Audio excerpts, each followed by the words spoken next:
I'm Richard Taylor. It's the 30th of January 2018, and this evening I'm off to a Greater Cambridge Partnership, that's the new name for the City Deal organisation's forum event about the remodelling of the road I live on, Milton Road.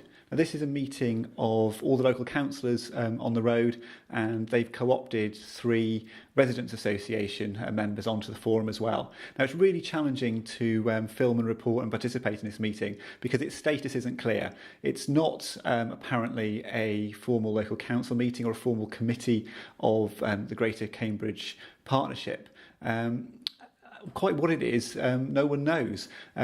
Cambridge City Council did rule that one of these forum meetings was, attendance at one of these was sufficient for a councillor to be able to remain a councillor despite not attending for up to 6 months, which usually would have meant that they needed a resolution at full council, or they would have had to hold a by-election because that councillor would have been deemed to have abandoned their duties. And not having a right to film, record and report does make it very difficult, and it makes it a bit scary to go along and try and find out what's going on. This evening an agenda has been published, but we haven't had any detailed papers. So I think it's really important to go along and find out what's being discussed. What's happening tonight, apparently, according to the agenda, is that reports from some private task and finish groups that are now called design groups, it appears, are being reported back into this slightly more public forum. The forum this evening has been advertised as open to the public. Now, I went to the last proper local public meeting here, the Cambridge North Area Committee, to complain about the fact that lots of meetings about the remodelling of the road were taking place behind closed doors in private. One councillor said, according to the minutes, that the meetings were not private. So one thing I want to find out tonight, if I get an opportunity to ask a question, and no public questions are in fact guaranteed, there's no public question slot on the agenda, is where these task and finish groups, some of which are now being called design groups, were they private? I've made a freedom of information request, and I found out that invitations went out to these groups, and only people who were invited actually turned up.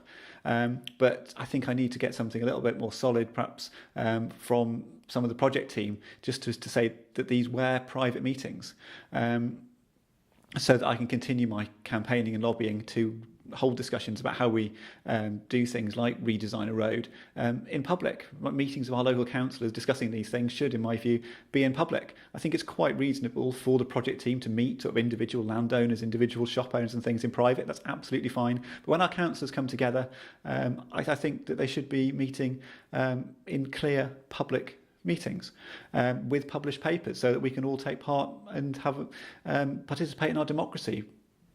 Lobby our councillors and the Greater Cambridge Partnership from an informed point of view. I think that's so important, of course, and vote from an informed point of view at the next elections. So I think overall I'm quite impressed with what's happened generally with the scheme. We've got £23 million worth of public money being invested in this road, and I think as someone who lives on the road, I think I've got a bit of a duty to do what I can to ensure that money is well spent. We've seen a bit of a swing away from bus priority measures towards greater safety for people cycling and walking on the road. I think that's excellent, but I think we still need to go further, particularly ensuring that the junction designs are as safe as possible, so we don't have people unnecessarily being killed and injured cycling and walking across the junctions on the road. And something that I've really been urging is consideration of these safety factors as the designs are finalised. But ultimately, we've had some good progress through the year or so, or 2 years, I think, maybe, that these designs have been being discussed. Local opposition to removing the trees has now seems to have died away. I and others have campaigned not to constrain the future design based on the existing trees, but we do want a tree-lined road to come out at the end of it. So I'm going to go along this evening to try and find out what the latest is on the state of this project, and if I'm able to publicise it by live tweeting and recording it and putting the meeting up on YouTube later, which will let me point to individual things that have been said and point people to slides, and generally when if I or others take further action based on what we hear tonight, maybe lobbying councillors, lobbying MPs, we can do so with the ability to cite evidence of what happened tonight, which is why I'm going along attempting to record what happens. Anyway, the meeting's due to start probably about 20 minutes or so, so I better get down there and get ready to watch what's happening. So I'm here now at the venue for the local liaison forum. If there's any challenges filming, my plan is just to walk away and leave and report on what happens. And one thing I've been thinking about is sort of what's it's right to use a public question slot if there is one for. And I'm going to go with a simple, straightforward question where these design groups, or particularly the ones that are called task and finish groups, just where they private. There's always the challenge of whether or not you try and use these opportunities to the max and get as many questions in as possible and make as many lobbying points as possible. But then you risk councillors and officers not answering the question. So what I'm going to go for today is one question, really clear, where these task and finish groups private events, so that I can lobby to try and make them and make the whole process more public. And interestingly, looks like there's an official camera from the Greater Cambridge Partnership as well. Good evening, everyone. I have to confess that I have never been a teacher, and I have to tell you that of all the huge talents teachers have, and let us all know, we've all had them, they are miraculous in the work that they do. And I know that teachers often feel that they're not good at public speaking, but if you can be a teacher in a room full of children who are 6 or 8 or 9 or 10 or 11 or 12 or 15 and actually control what's going on in the classroom, then you are a brilliant teacher, a brilliant public speaker. But I just want to come to a couple of points. First of all, if I were a teacher, I would have rapped on a glass so that everybody would then be silent and paying attention, but thank you for paying attention.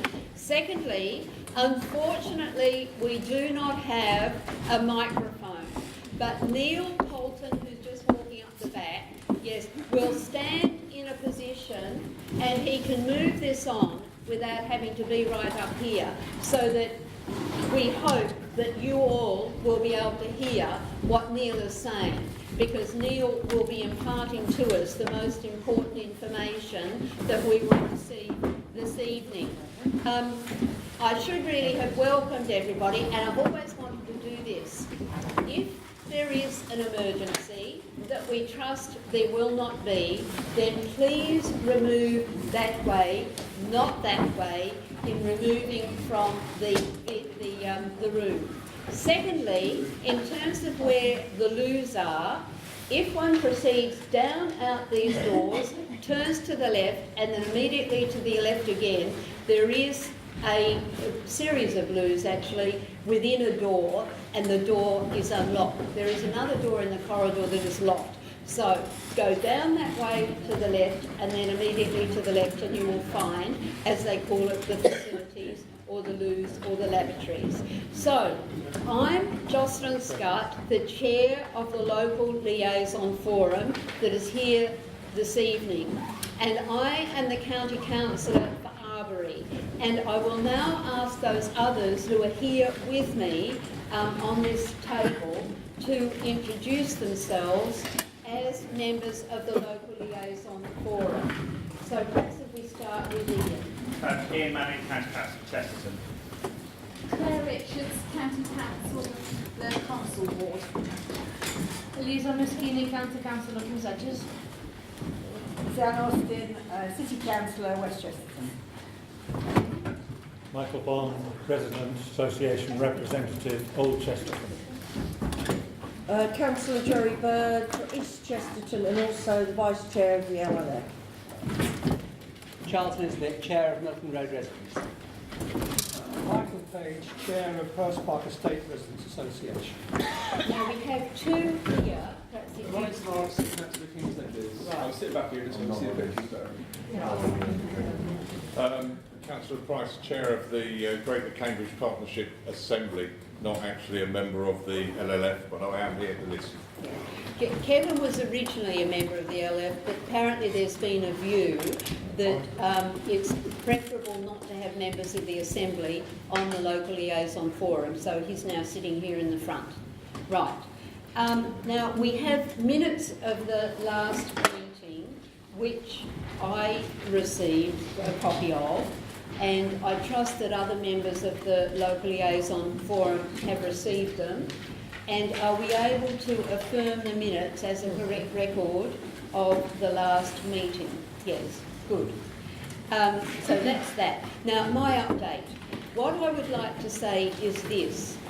After the last Local Liaison Forum, when it was reported very clearly that we would be then moving into a process where there are workshops, and there was a workshop to be on bus stops, and a workshop to be on trees, and then there would be smaller design groupings.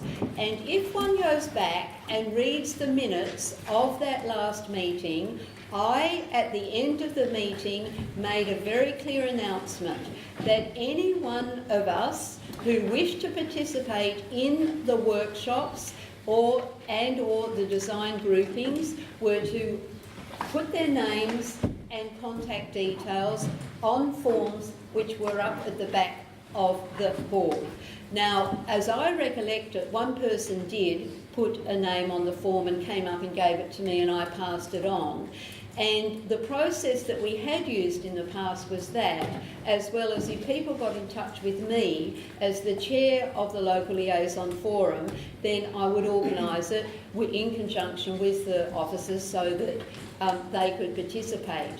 And in the series of workshops we had prior to this one, of which I now speak, there were 6 people who contacted me, and each of them was able to participate in the workshops. So I'm simply saying that it was open to people to participate, and we did have, indeed, in my opinion, some very good participation and participants. I attended the one on bus stops and was unfortunately unable to come to the one on trees, but there was good discussion there. And at the end of this evening I will come back to trees because I did want to talk to people about trees. But I would like to move on to say this. Out of the workshops and the design groupings, now we have Neil Polton, who will report on what came out of those discussions. And everybody then will know what actually has come out of the discussions, as I've said.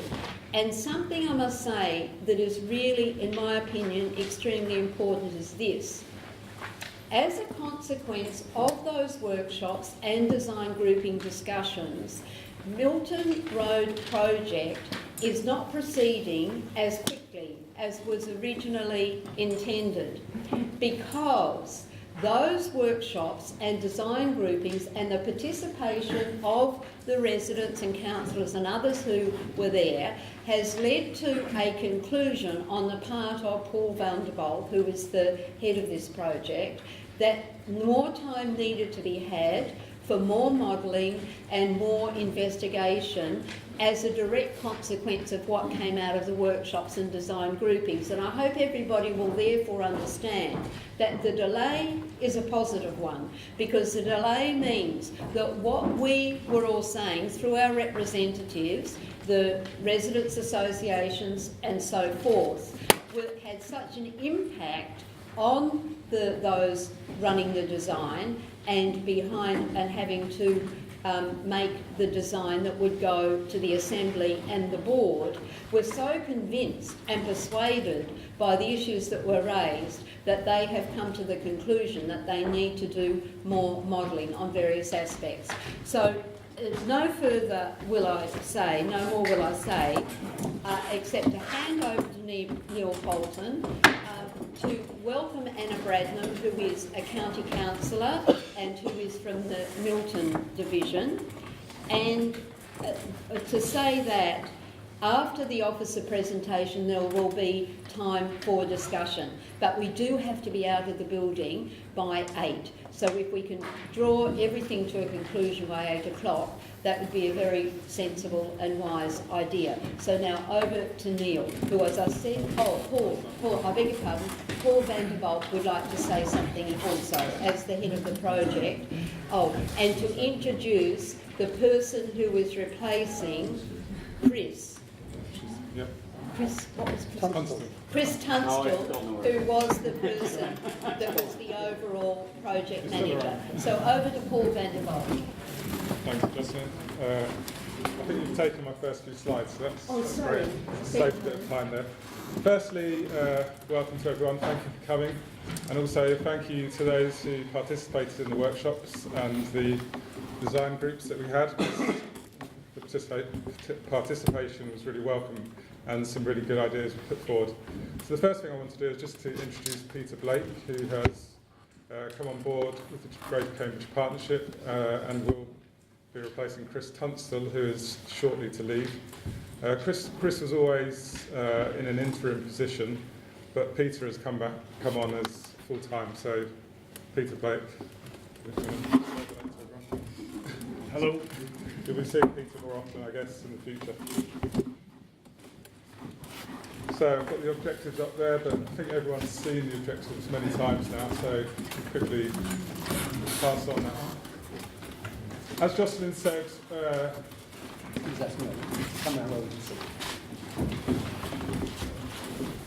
as a result of all of the work we did over the autumn, we felt it necessary to slip the project slightly.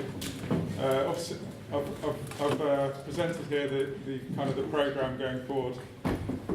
So first box, public meeting tonight, which hopefully we'll be able to discuss what came out of the workshops and give an indication of the design direction going forward.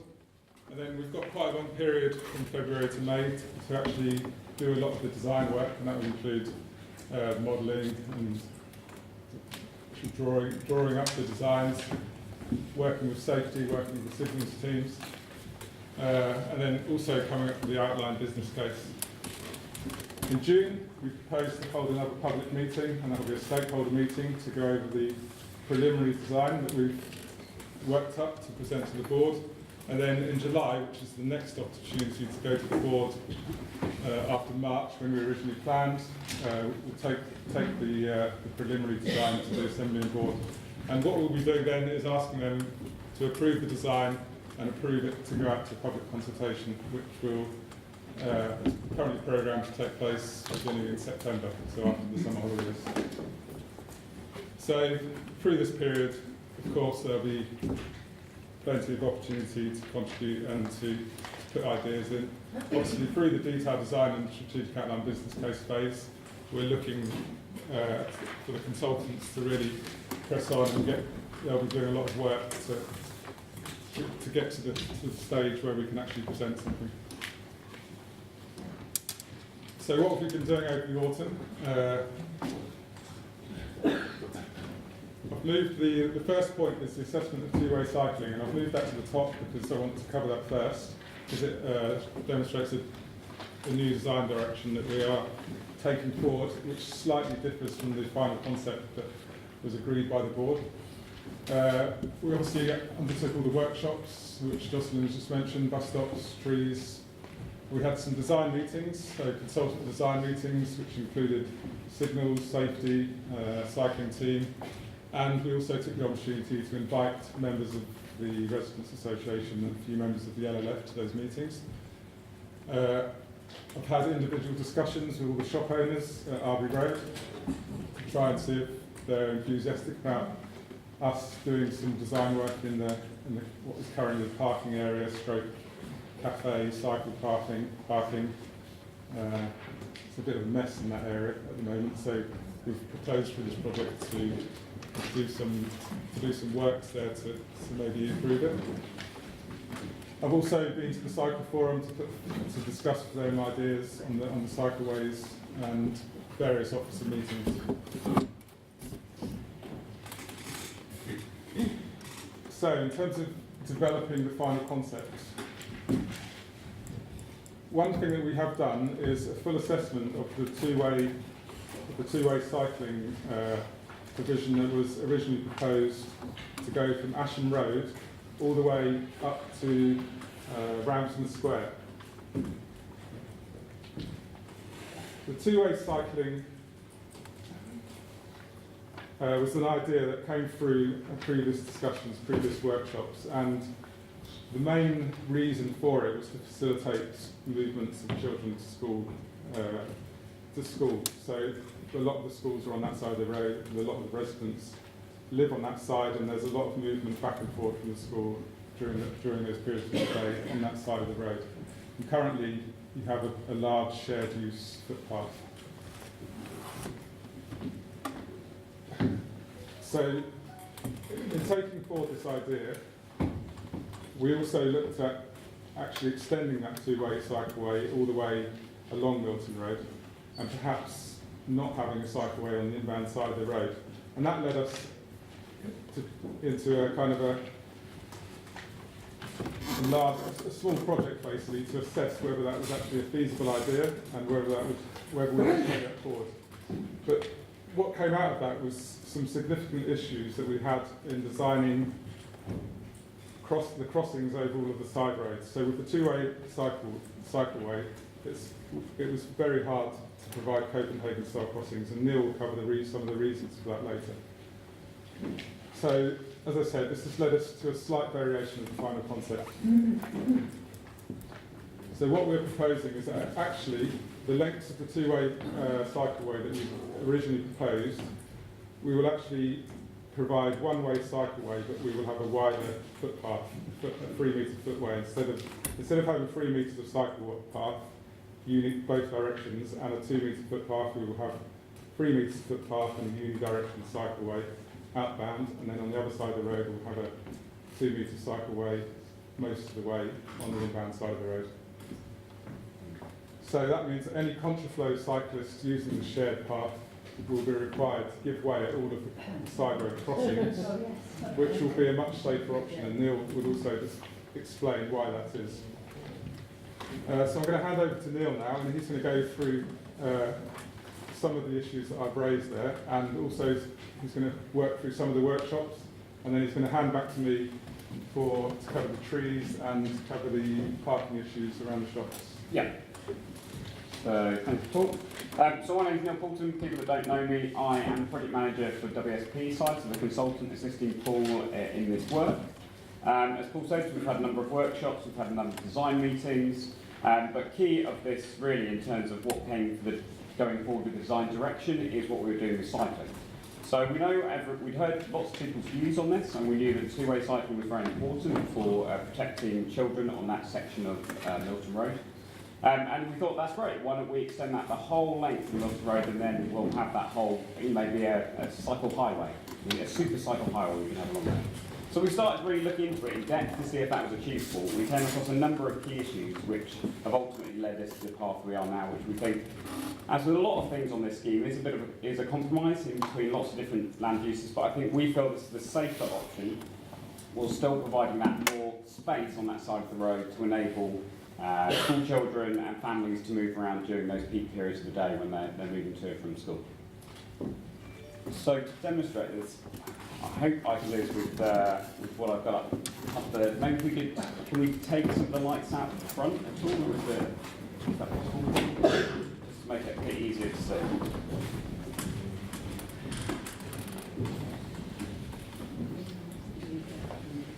Just see if we can. So probably we plunge into blackness because. No, okay, all right. So on this side here, we're looking. This is a two-way cycle lane. So this is going across, and what came down to the key element that made the decision for us is really side road crossings. We really clearly heard from you that what you wanted was priority over side roads on Milton Road for cyclists. If you've got a two-way, so this is effectively a design for Copenhagen crossings. So if you're a car, you will be coming along and looking to turn into the side road. And what you have to consider as that car driver is obviously what is the traffic coming in front of you, is it coming in the opposite direction? Then obviously what are the cyclists that are coming towards you? What's coming out of the side road? But on top of all that, if you have a bi-directional cycleway, so cyclists going in both directions, we're also asking the driver to also consider what's coming from behind them. When we put this to safety audit, they did not find that particularly attractive, as you can imagine. That's asking the driver to do a lot of things. And the concern was, particularly if cyclists felt they had the priority over this junction, they wouldn't necessarily be looking out for the cars. This put a lot of pressure on the driver to look at it, and we couldn't really design something which we felt wasn't safe. When we look at a single cycle lane with a shared use, the driver obviously still has lots of things to consider. They have to consider the cars coming towards them. If there is a bus lane, they're obviously considering the bus as well, but again, that's all in front of them. They've got the cyclists, which will have priority. They'll need to consider them and give them priority over the junction, but again, they're in front of them. And then obviously checking what's in the side road that they're about to turn into. But that's more kind of what you would do normally making that turn. That's in your field of view that you would be undertaking. It's not unusual to maybe new drivers coming down Milton Road to expect to have a think about that and be in an environment they'll be able to accept and know how to deal with. The other factor is, if you're a driver coming out of these side roads, what we have is called a visibility display. So effectively, if you're a driver coming out that side road, can you see left and right out, as you drive out the side road, enough to see if it's clear to progress? If we've got a two-way cycle lane, we have to set everything that little bit deeper back because we've got to give that extra room for the extra cycle lane. So the car ends up not being able to come up as much as it would do if we have a single cycle. The driver then has to look both left and right because they have to consider what might be coming from down Milton Road and up Milton Road. And that, again, we weren't able to achieve the visibility displays that are required in a safety audit field to achieve that ability for the driver to be able to see without progressing too far across into effectively the cycle lane to get that visibility. Sorry, could I just ask you to clarify one moment? Could you just Yes. put your pointer where the centre line of the road is on that diagram? Centre line of the road is there. Okay. Yeah, so that's your two dual lanes of running traffic. Yes. So that's the, so this is coming down, this is a car coming down Milton Road, this is going up Milton Road. Then you've got a bit of verge, then you've got your two-way cycle lane, then you've got your pedestrianised area. Thank you very much. Just to clarify that for you. If we're looking in terms of a single cycle lane, unidirectional, then the driver only has to consider looking one direction, so in terms of cyclists anyway, in terms of where they're coming from, and they're able to come a lot further up to the cycle lane, because we haven't got that secondary cycle lane there, so they can actually get a much greater distance down the road. And that enables us to achieve, in terms of manual for streets terms, even then that's quite close to the minimum, but we are able to achieve a visibility display that will give a much safer ability to recognise cyclists. That is effectively the only way we're able to achieve a Copenhagen-style crossing at these side roads, to give that priority to cyclists along Milton Road. So when we came across that issue, that was, in essence, the fundamental reason why we've had to go back and look at unidirectional cycle lanes on either side, but with a shared use area, which will be wider on that section. To give you an example of what that will look like, this is a Elizabeth Way approach. So before we had a 3-metre cycleway and a 2-metre section, so I mean it's a very small change, but effectively it's shared footway, cycleway, 3 metres, 2 metres cycleway, then we have the verge, bus lane, carriageway, and so forth. The thinking on here in terms of the shared footway, obviously children, if they're not comfortable being in the cycleway or want to go, want to be on that side of the road and go bi-directional, they can still do that on the shared footway cycleway effectively, but they have to give way at the side roads. They do not have priority, and that will be clearly marked on there. So there is, and we felt also that with school children, there's probably an ability over time of whether they will completely follow, parents with their kids would follow if we had a designated two-way cycle lane anyway, would they behave in that environment? So this way it gives a shared use which is probably a bit more flexible in that way in terms of accommodate its real use in terms of school children, their families, in terms of giving them the room, while still giving the cyclists a dedicated priority lane on either side in the direction of travel they would like to go to. And in that way we can maintain priority on side roads for cyclists. Sorry, can I ask you, the previous slide Yes. doesn't have a bus lane, does it? It does on, so this is just an example, so the bus lane would be on, I've just taken some examples from the design. So the bus lane is on this side, on this design, Yes, the bus lane is on. I mean, the example you've given us with the 3 and the 2 has a bus lane. It has a bus lane, it has a bus lane here, and it has a bus lane here. Yeah. But the bus lane wouldn't make a difference because the bus lane wouldn't be coming from behind you, the bus would be coming in front of you as well. So in terms of the ability for safety, 3 lanes for traffic, wouldn't you? if you were the car, you'd have to cross either 1 lane or 2 lanes. Yes. Chair, are we taking questions now? If I can progress through the presentation, and then I'm more than happy to take. Confused by the previous slide, which on the left-hand side didn't have a bus lane. I've just taken to it doesn't. The bus lane is inconsequential to the what I'm trying to show you. Okay. It doesn't affect that at all. It's about the cycle lanes.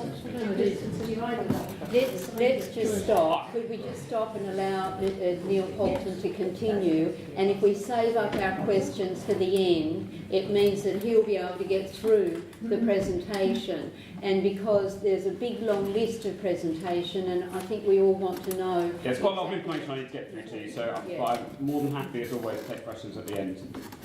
So we've run a number of workshops and design groups. I'm going to talk through those. For those that attended, thank you very much for coming. This will be a repeat of kind of a summary of what came out of those. Obviously, for those that didn't come, I'm here to try and update you and give you an update of what came through effectively in those workshops. So the first one we had was around bus stops and crossings. We had a workshop and we tried to make that interactive, and we had 2 tasks. The first task, well, first of all, I'd say we had a look at Milton Road and understood there's 2 different kinds of character to it, and what we call the narrow section and the wide section. So Mitcham's Corner to Elizabeth Way roundabout is a narrower part of the road, and once we get past Elizabeth Way roundabout, and probably slightly different, I guess, with the shops, which is its own unique area, but beyond that up to King's Hedges is a lot wider, and we have less issues accomplishing all the kind of uses that people would like to see on the road. So what we asked people to do is our designers came up with, to make it easier for people, 4 different types of bus stop design. And that means we've got slightly narrower, so we've got 3.5 to 4.5 metres to play with for that in terms of the road. And then on the wider sections, we've got up to 6 metres. So we asked people, we had 4 designs and for the narrow section, that's a bit harder to design for, 6 for the wider section, and we asked people as groups of about 4 to 6 on a table to talk them through with the facilitator. We could answer questions and to rank them in terms of which ones they had a preference for. We then looked across the whole length of Milton Road, as task 2, and asked people to identify where they would like to find bus stops, so if there was any movement at the bus stops, where they currently are, and whether there was any additional crossings that people would like to add in. In terms of what came through then, in terms of favourites, so for the wider section, the highest scoring option was a floating bus stop. I think people felt that was the better option because it gives that segregation, so people know which is their space that they're travelling for pedestrians and cyclists. And it also allows people to alight from the bus within a safe area before they then cross back onto the pavement. There are examples, obviously, of this elsewhere in Cambridge, which I'm sure you're aware. I know that it sometimes has mixed reviews, but generally it's difficult achieving that ability to give that everyone knowing where their space is and where they're safe in that space, and I think this achieves it best. So we're looking to implement floating bus stops in as many sections as we can, but certainly in the wider section, if we can put it into some of the narrower areas, then we will, but that's what came forward as the first. In terms of the narrow section, that's more tricky of how we deal with that, because we haven't necessarily the room to provide that island. So what was a lot of debate of, if you're having a cycle lane and you've got pedestrians, who gives way to who? And there was a lot of debate on tables, and again, for the voting of this, it came out with pedestrians giving way to cyclists. I think people felt that as pedestrians, you feel maybe more vulnerable, so you're more aware of what's going on in your surroundings, and you're more likely to check out if there's a cyclist, whereas cyclists probably wouldn't, even if they were being asked to, actually stop and look for pedestrians. So you might as well make people at pedestrians aware they need to look, rather than ask cyclists to if they wouldn't do so. So that, again, was from the voting, that came through as a preference. Again, that's what we'll be looking to do. Well, the difficulty with this one design is in terms of when you start looking at where you can put it specifically along the road, is when you've got drive accesses. Obviously, if you've got a drive access and you're coming straight to cyclists coming across, that's where we have some difficulty. So As Paul said, what we've got this period to do now is take all the views and the options that have come through in these workshops and then look at the actual detailed implementation and see what we might have to adapt specifically to on-the-road scenarios effectively. But this is the kind of principles we're working to that I'm trying to get across to you today. In terms of bus stops and crossings, so this is the, I've split this in just two areas of the map just so I can't put it all in one. So these are the existing crossings at the moment, and these are existing bus stops. So we asked people in those groups, and this is just a collection of the ideas that came back, where people would like to see the bus stops move to. We saw some small movements, so some adjustments which local people have noticed. I think the only real difference is around this section, where there was less suggestions. There was suggested that possibly these bus stops wouldn't be used. We're not saying we are taking those out, but we will talk with Andy at Stagecoach and take a wider view in terms of whether that would be sensible or not, whether they're again too far then for people to walk to the nearest bus stop. But most, as you can see, are small adjustments. I think around the Ashton Road junction there was concern that actually the bus stop at the moment can cause issues at the moment, and therefore we should shift that together. And then I think the crossings link with that really, so where bus stops have been shifted slightly, there's a suggestion of where a crossing could be adjusted. Again, we're not seeing a large change, probably this is one of the main additional crossings being suggested. Where we have additional crossings, we have to, again, justify that with the safety auditors in terms of where we're putting that into play. So that is discussions we're going on at the moment, but we're certainly pursuing, looking at those options to see if that can be accommodated. When we look at, this is the top end, so this is looking from kind of Woodhead Drive upwards.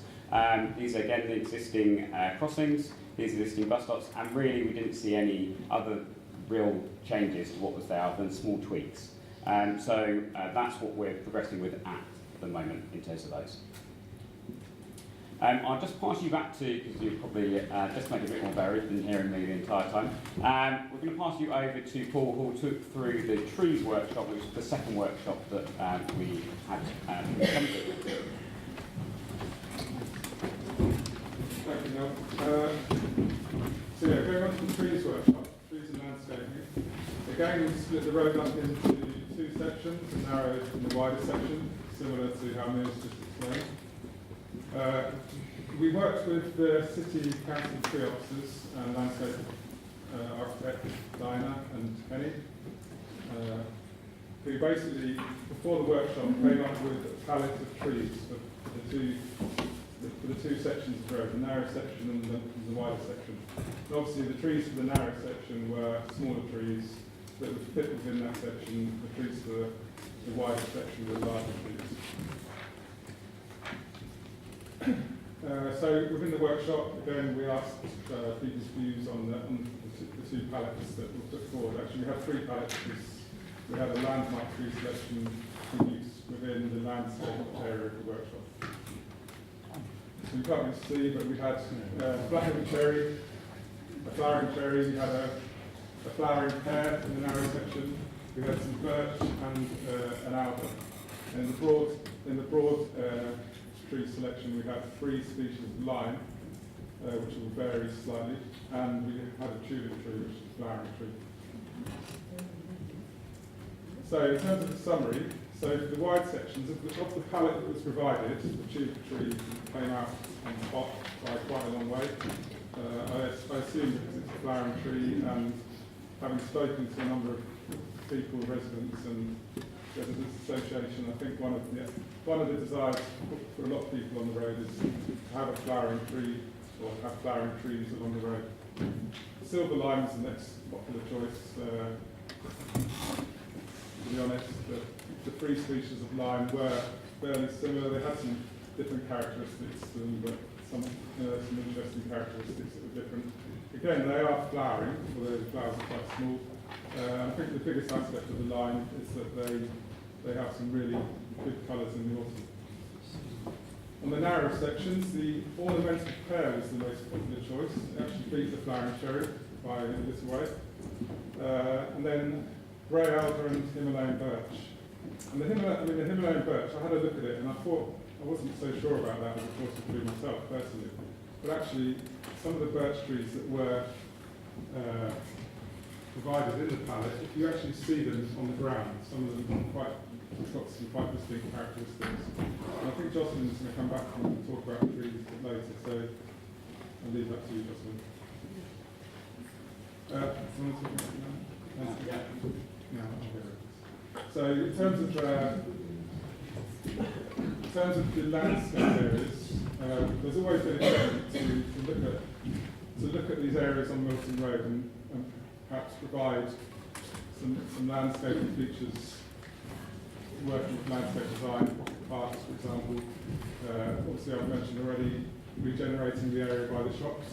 So we covered those areas in the workshops, and we took some interesting comments back from those workshops, and we will be working with the landscape architects, and we actually have a landscape architect now working in Greater Cambridge Partnership Stroke City Council that we can utilise to have a look at these areas.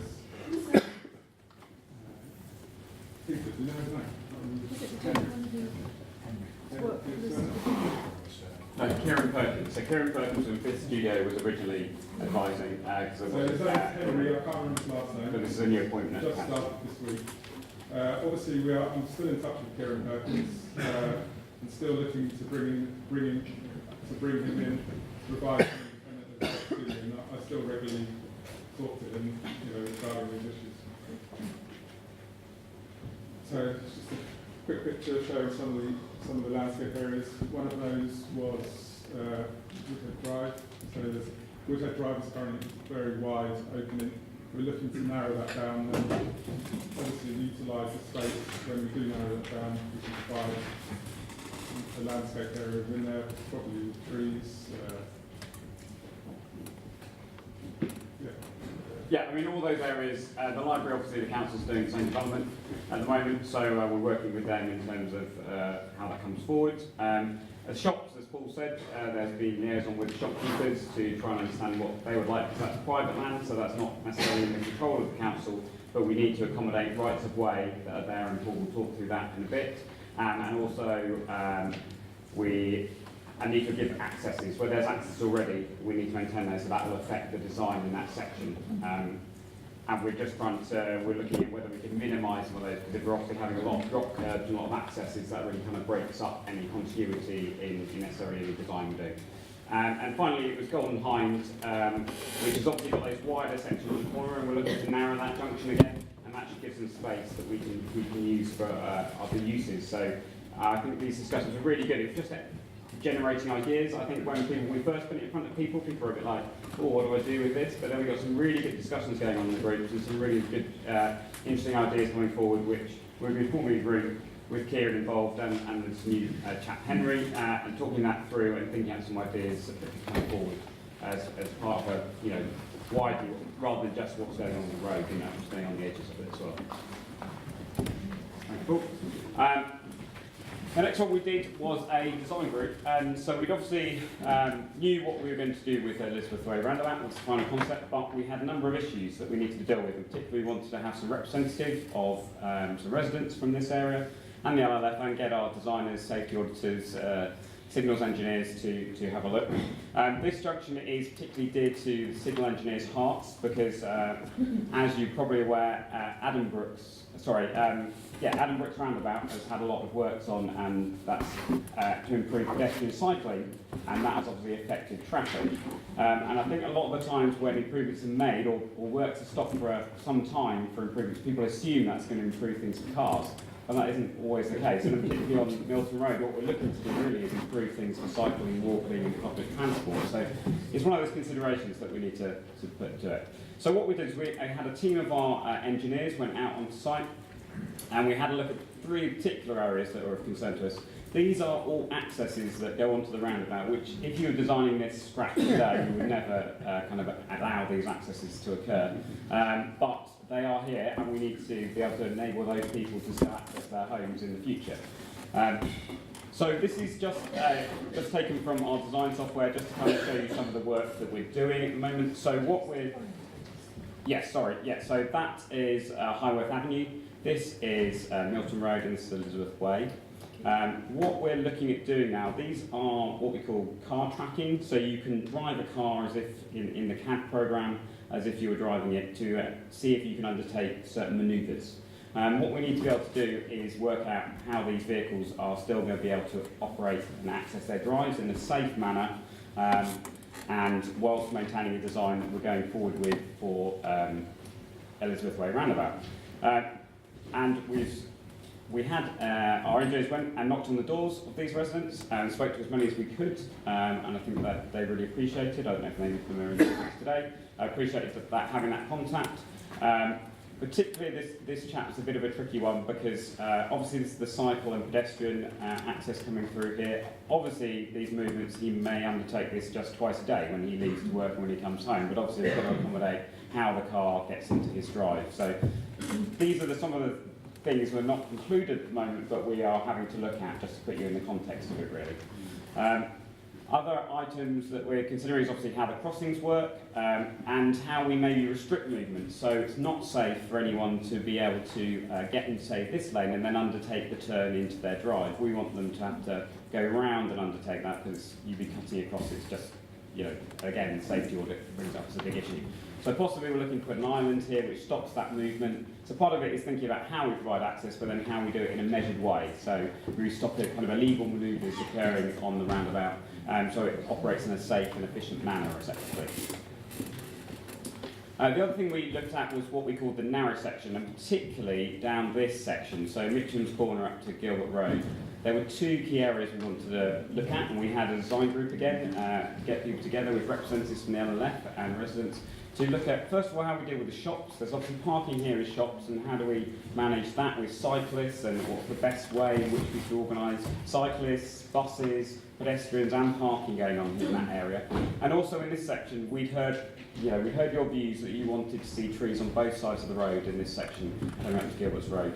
And so we re-looked at this again to see what we could do with that, and we talked with cycle officers, and there's a bit of a bargaining sometimes in terms of, we know we're limited on space, so what could we give up somewhere that would enable that to happen? But we heard from you clearly that that's what you wanted to be seeing in those areas. So in terms of leaving Mitcham's Corner, so just to orientate you, this is this blue line here, going up Milton Road. We had a chat, and this is particularly the area. So you've got the shops here. Is obviously we need the wider footpath to accommodate the movements going on here. We need to cycleway. We've got the parking, and what came down to is really what came clearly across is that we needed a buffer zone. So if you're in your car and you don't look if there's a cyclist, and you open your door, but you don't inadvertently take out a cyclist.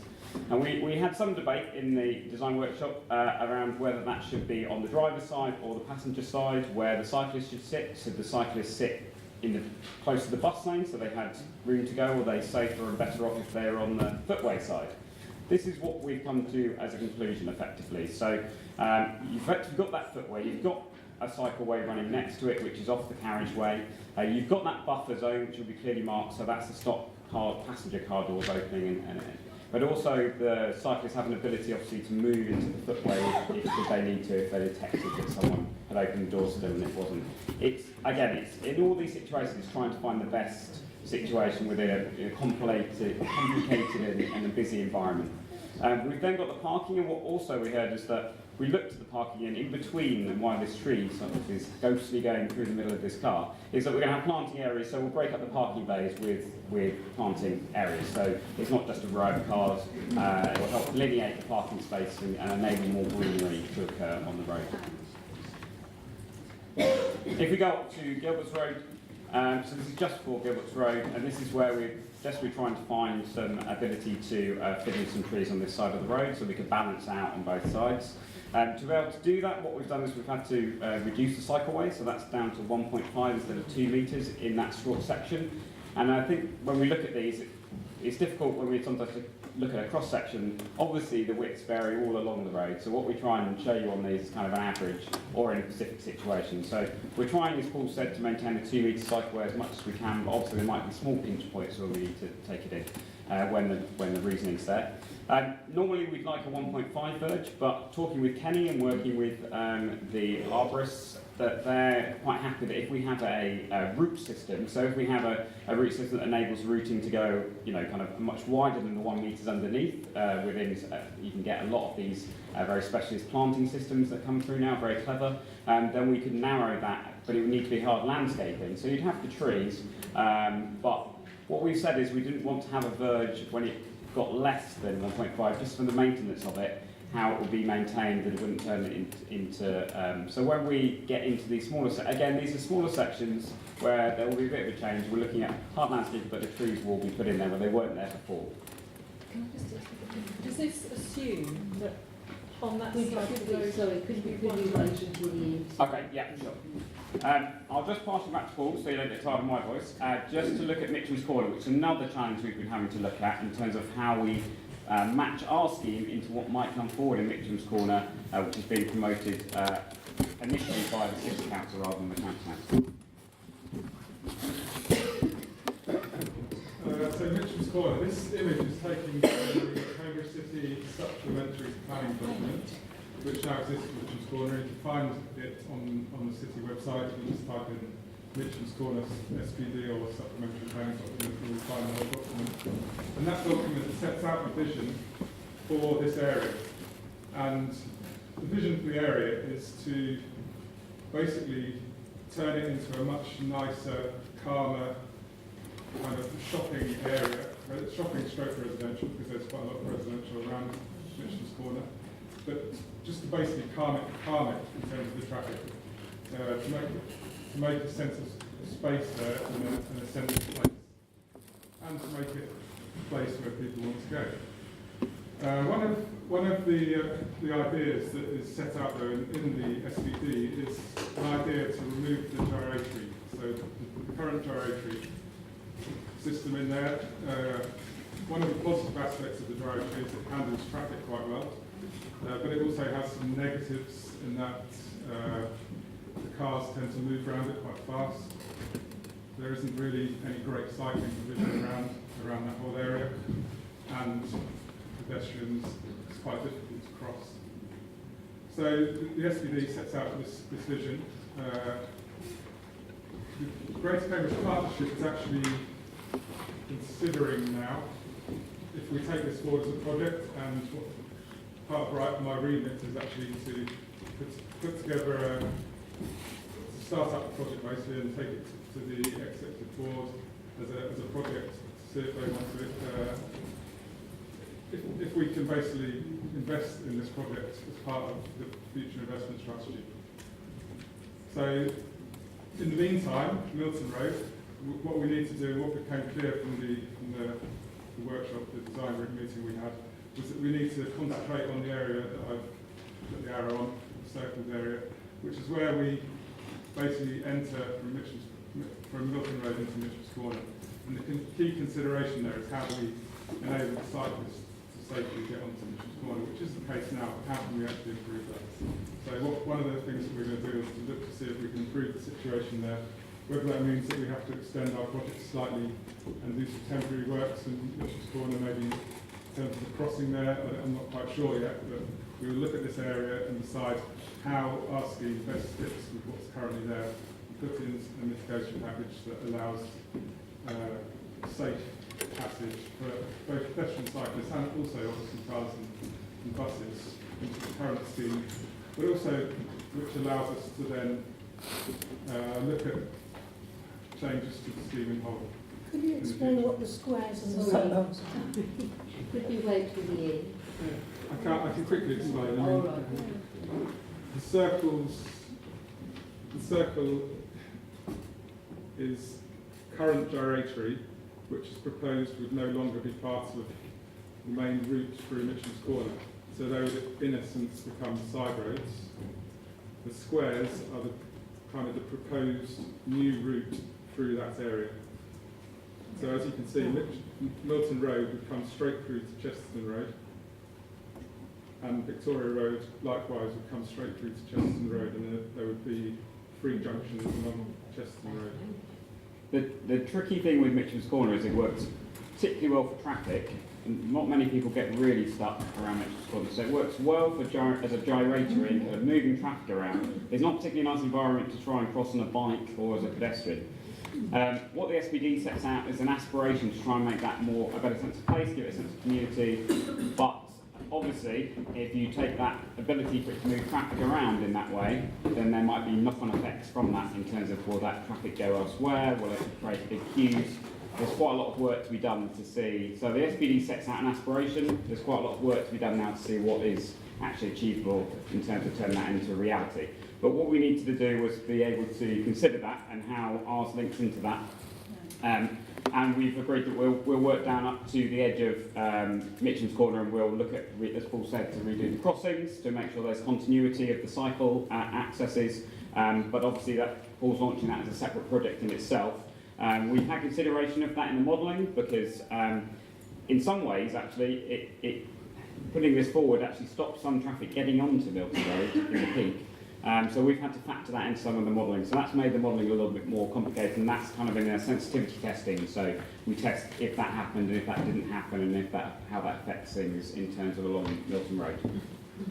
How does the traffic get back in the opposite direction? Could we stop with that question, answer the question, but then we'll get on, sorry. Yeah, right. We'll come back and we can talk around that, Andy. But as I say, you're in some of the meetings as well for that, so yeah. So the bit you've all been waiting for, bus lanes. Okay, so I think Charles and Michael agree, we had a productive meeting on bus lanes. We had a plan out of the whole route and we talked through each of the sections of bus lane in detail. We had my engineers with me and we explained the thinking in terms of some of the design reasons and why the lengths were as they were, and we discussed and debated where areas could be re-looked at and whether adjustments could be made. So two areas that came forward from that really is first of all the Gilbert Road junction and the Ashton Road crossing. We agreed that in that area, particularly with a lot going on the crossing, with the bus lane there it could make the crossing a bit not as safe. And so what we're looking to do is looking at how we can adjust the bus lane and reduce it slightly in that area so that we can make sure that the crossing is as safe as possible in that area. The other key section is the really long section of bus lane, which is kind of from Ashlands Road to King's Hedges. And in that section, Arby Road, Arby Road to King's Hedges, and justification around that length. We talked through that and we are going to look at whether that can be reduced. Obviously, in reducing the bus lane, we give more risk to it getting stuck in traffic both now and in the future. And so what we're looking to do is, where we are reducing it, what are we using that spare space for? What alternative would it go to? If it's going something to improving safety, then that seems sensible.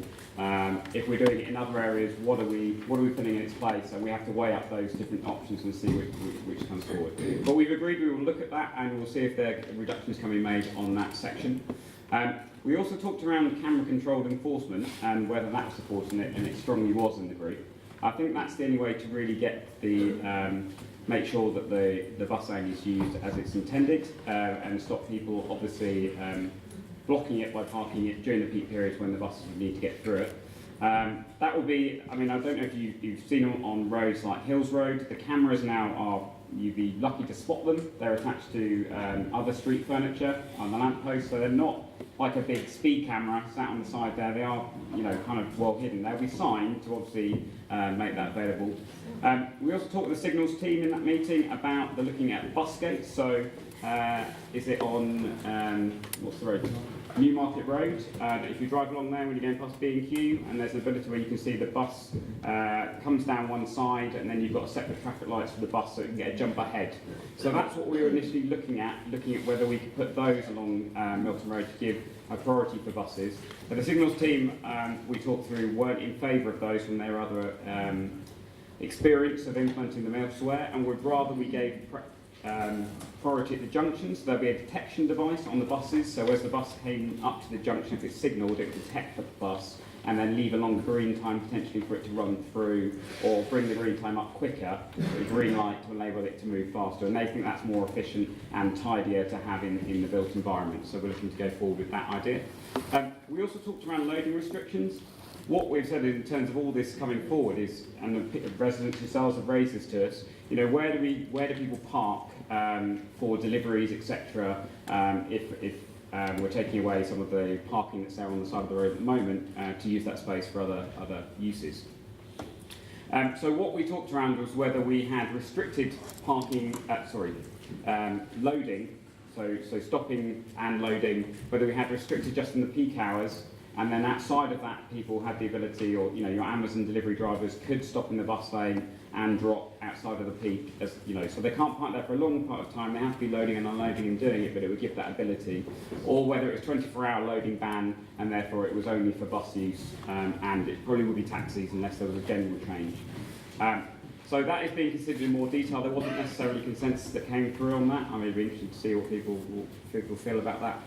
But we thought that was one way where the bus lane is most needed during the peak periods where traffic's at its greatest, and therefore outside of those periods, if we can give that a dual use and enable people to use that for, you know, for loading to occur, that was something that we will certainly consider to look at and consult with Andy at Stagecoach to see how we go forward with that. But just to make you aware, that's something we're looking at. Just passing back to Paul now, who's going to talk you through some of the shopping areas in Arby Road and some of the discussions he's had with shopkeepers and some of the challenges we're looking at facing in this particular area of Milton Road. So, back in the autumn, I went up to this area and I'll get some water. Basically, I had a discussion with nearly all of the shop owners welcomed me in. A couple of them didn't really want to talk to me for some reason.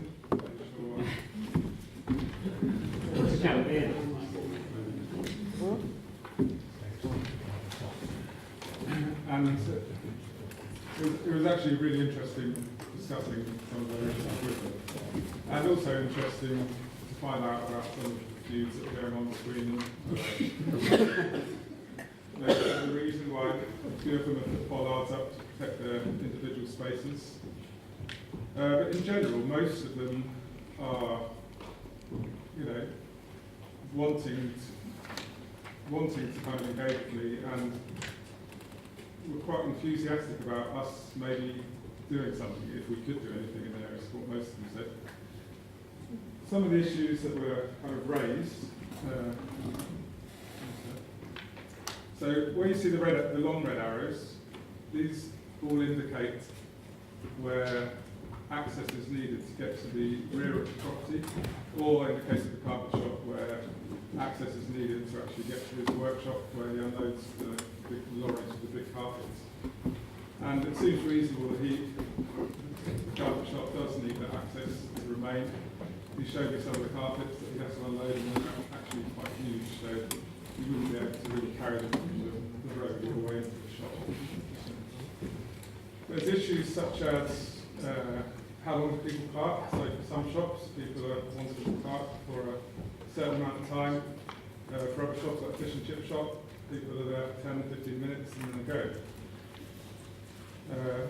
What I've done on this little map is I've attempted to highlight in yellow all of the current parking bays.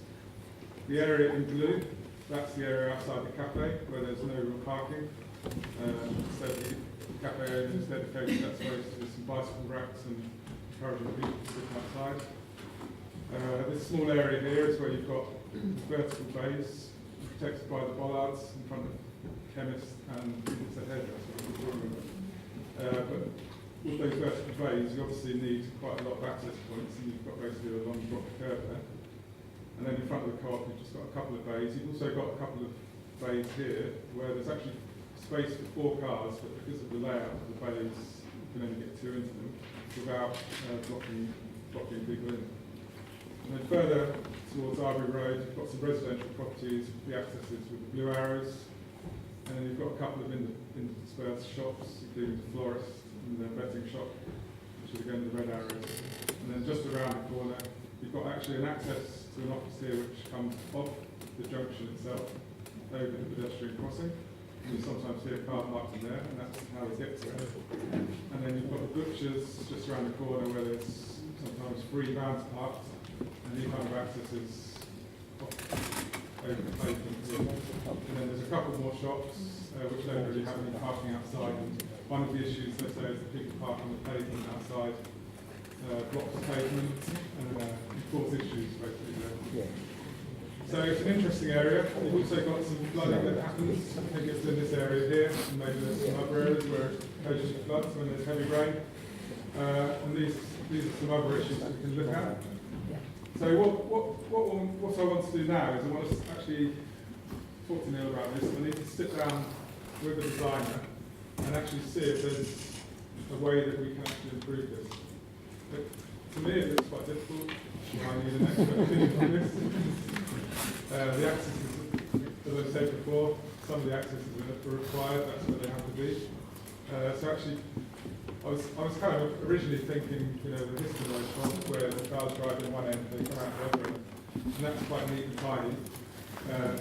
It's very difficult to achieve there, and I think you may end up losing car parking spaces. And obviously, you obviously need to lose bollards in between the shops. Whether you can achieve that, I'm not sure. So that's why I need to sit down with the designer and actually come up with a proposal, which I'll then take back out. But I mean, as the other left, I don't mind if you have a quiet word with shop owners. Encourage them to kind of work with me to get a good solution here, so we can tidy the place up and make it safer and a better environment for everyone. This is my part. So, next steps, and then we'll go on to the discussion and questions. So, I think I've covered this, so I'll go over it very quickly. Obviously, extensive work taking place now with the signals team, safety, got my cycling team, officers and cycling team, various officer teams at the County Council, who I discuss with frequently and who I get involved with Neil at WSP when needed. Another key aspect is parking. So obviously with this scheme we will be impacting parking on Milton Road, and in some cases that may leave people unable, without a parking space where they don't have any alternative. So most of the parking on Histon Road, most residents on Histon Road, residential properties, have got dedicated driveway access. In some cases, the driveway is there, but there's no block curb. In those cases, we said we drive a block curb, and we've done a block curb survey so we can assess where the need for that is. In some cases, residents don't have any access to parking at all, and if we remove parking from those residents, we are mitigating parking elsewhere.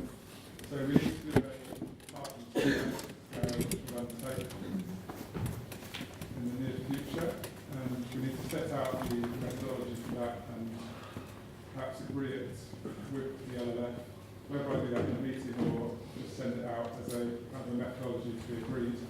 I'm not quite sure yet. Again, ongoing development of the landscaping ideas, so there's quite a lot of work to do there, and a large job from Neil and this team is to develop the future canal business case. And what that means for a strategic outline business case. So obviously, the Greater Cambridge Partnership is spending a lot of money on this scheme, and they want to make sure that it's value for money, and they'll need to get that, be able to prove that to enable them to go forward with the scheme, essentially. So what we do is part of the Department of Transport process.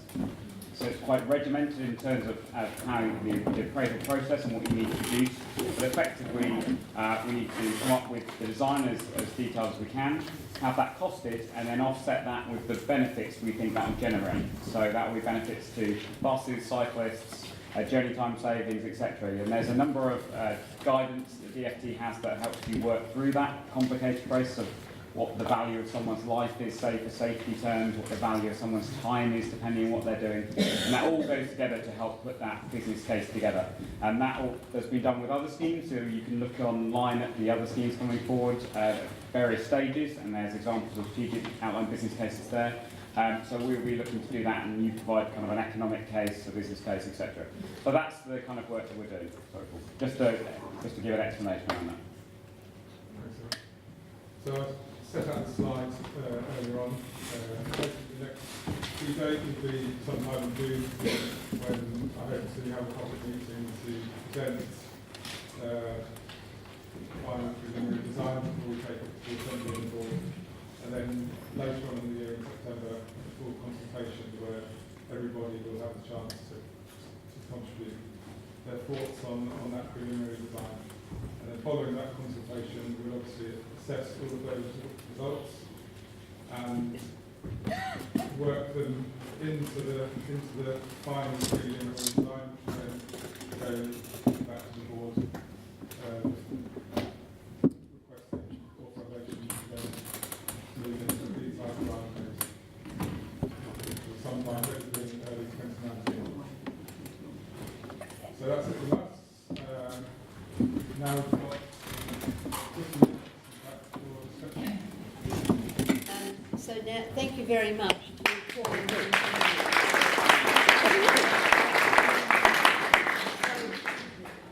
I tend to think that probably the best way is if we can ask our questions in blocks, that if we go back to the beginning where there was the discussion about the cycleways and the fact that there would be the one directional cycleway on each side, and at the area around Asham Road and leading from Gilbert Road leading up to the roundabout, there would be one directional cycling again, but that the footpath would be made dual use. So it seems to me that perhaps if we proceed, if people have got questions on that area, then we deal with the questions now, and then we move through as was done in terms of the presentation. I think that's probably the best way to deal with it, rather than just have an amalgam of questions where we're going all over the place.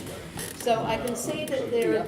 I'd like to ask you about that. You'd like, right. Why don't we have them in threes? Then we've got one here and here and here from Charles. And that's on, yes, the... So are we moving along the road geographically? I think we should do that. I think that's because that's the way that we've been discussing it. With the green arrows on it. So that's the one. You're on the line down again. What's that? Yes, perhaps if we have this gentleman here. Oh, so what's that?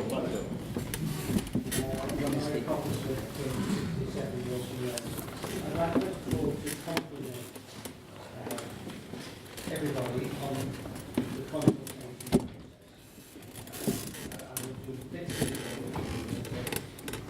it's clear that you have consulted well and listened and incorporated where possible. I have some concerns about the two cycle lanes. And they're to do with how you enforce the priorities. Because human nature being what it is, you will find probably that cyclists will cycle in both directions on either side of the road.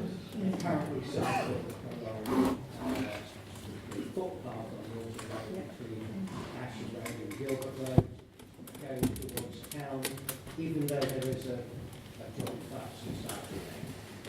And so I'm a bit cynical as to whether that was, in practical terms, worth very enforcing. Similarly, how you can enforce the priority bicycles for the traffic journeys across. Again, as a motorist, I think the temptation will be to see a gap, especially if there are two lanes of traffic coming towards you, bus lane and the car lane, and to go for it without taking as much notice of the cycle as he or she should. And how would he know, or how would she know, that the cyclist has priority? I did have another question, but that was to do with verges, so perhaps we'll leave it Come to that, yeah. So if I can answer them as they come, because otherwise Okay. I'd lose track. I know. And could we just repeat, because we don't have a microphone, what was said first was thank you that the consultation had been good, and the concerns that the consultation wouldn't actually take into account the views of the residents, that concern has been met. But the issue really here is how will we enforce the cycling so that there will be one directional cycling on each side, and also how will we ensure that there is an enforcement about the priorities in terms of who has priority over the cyclists, the pedestrians and so on.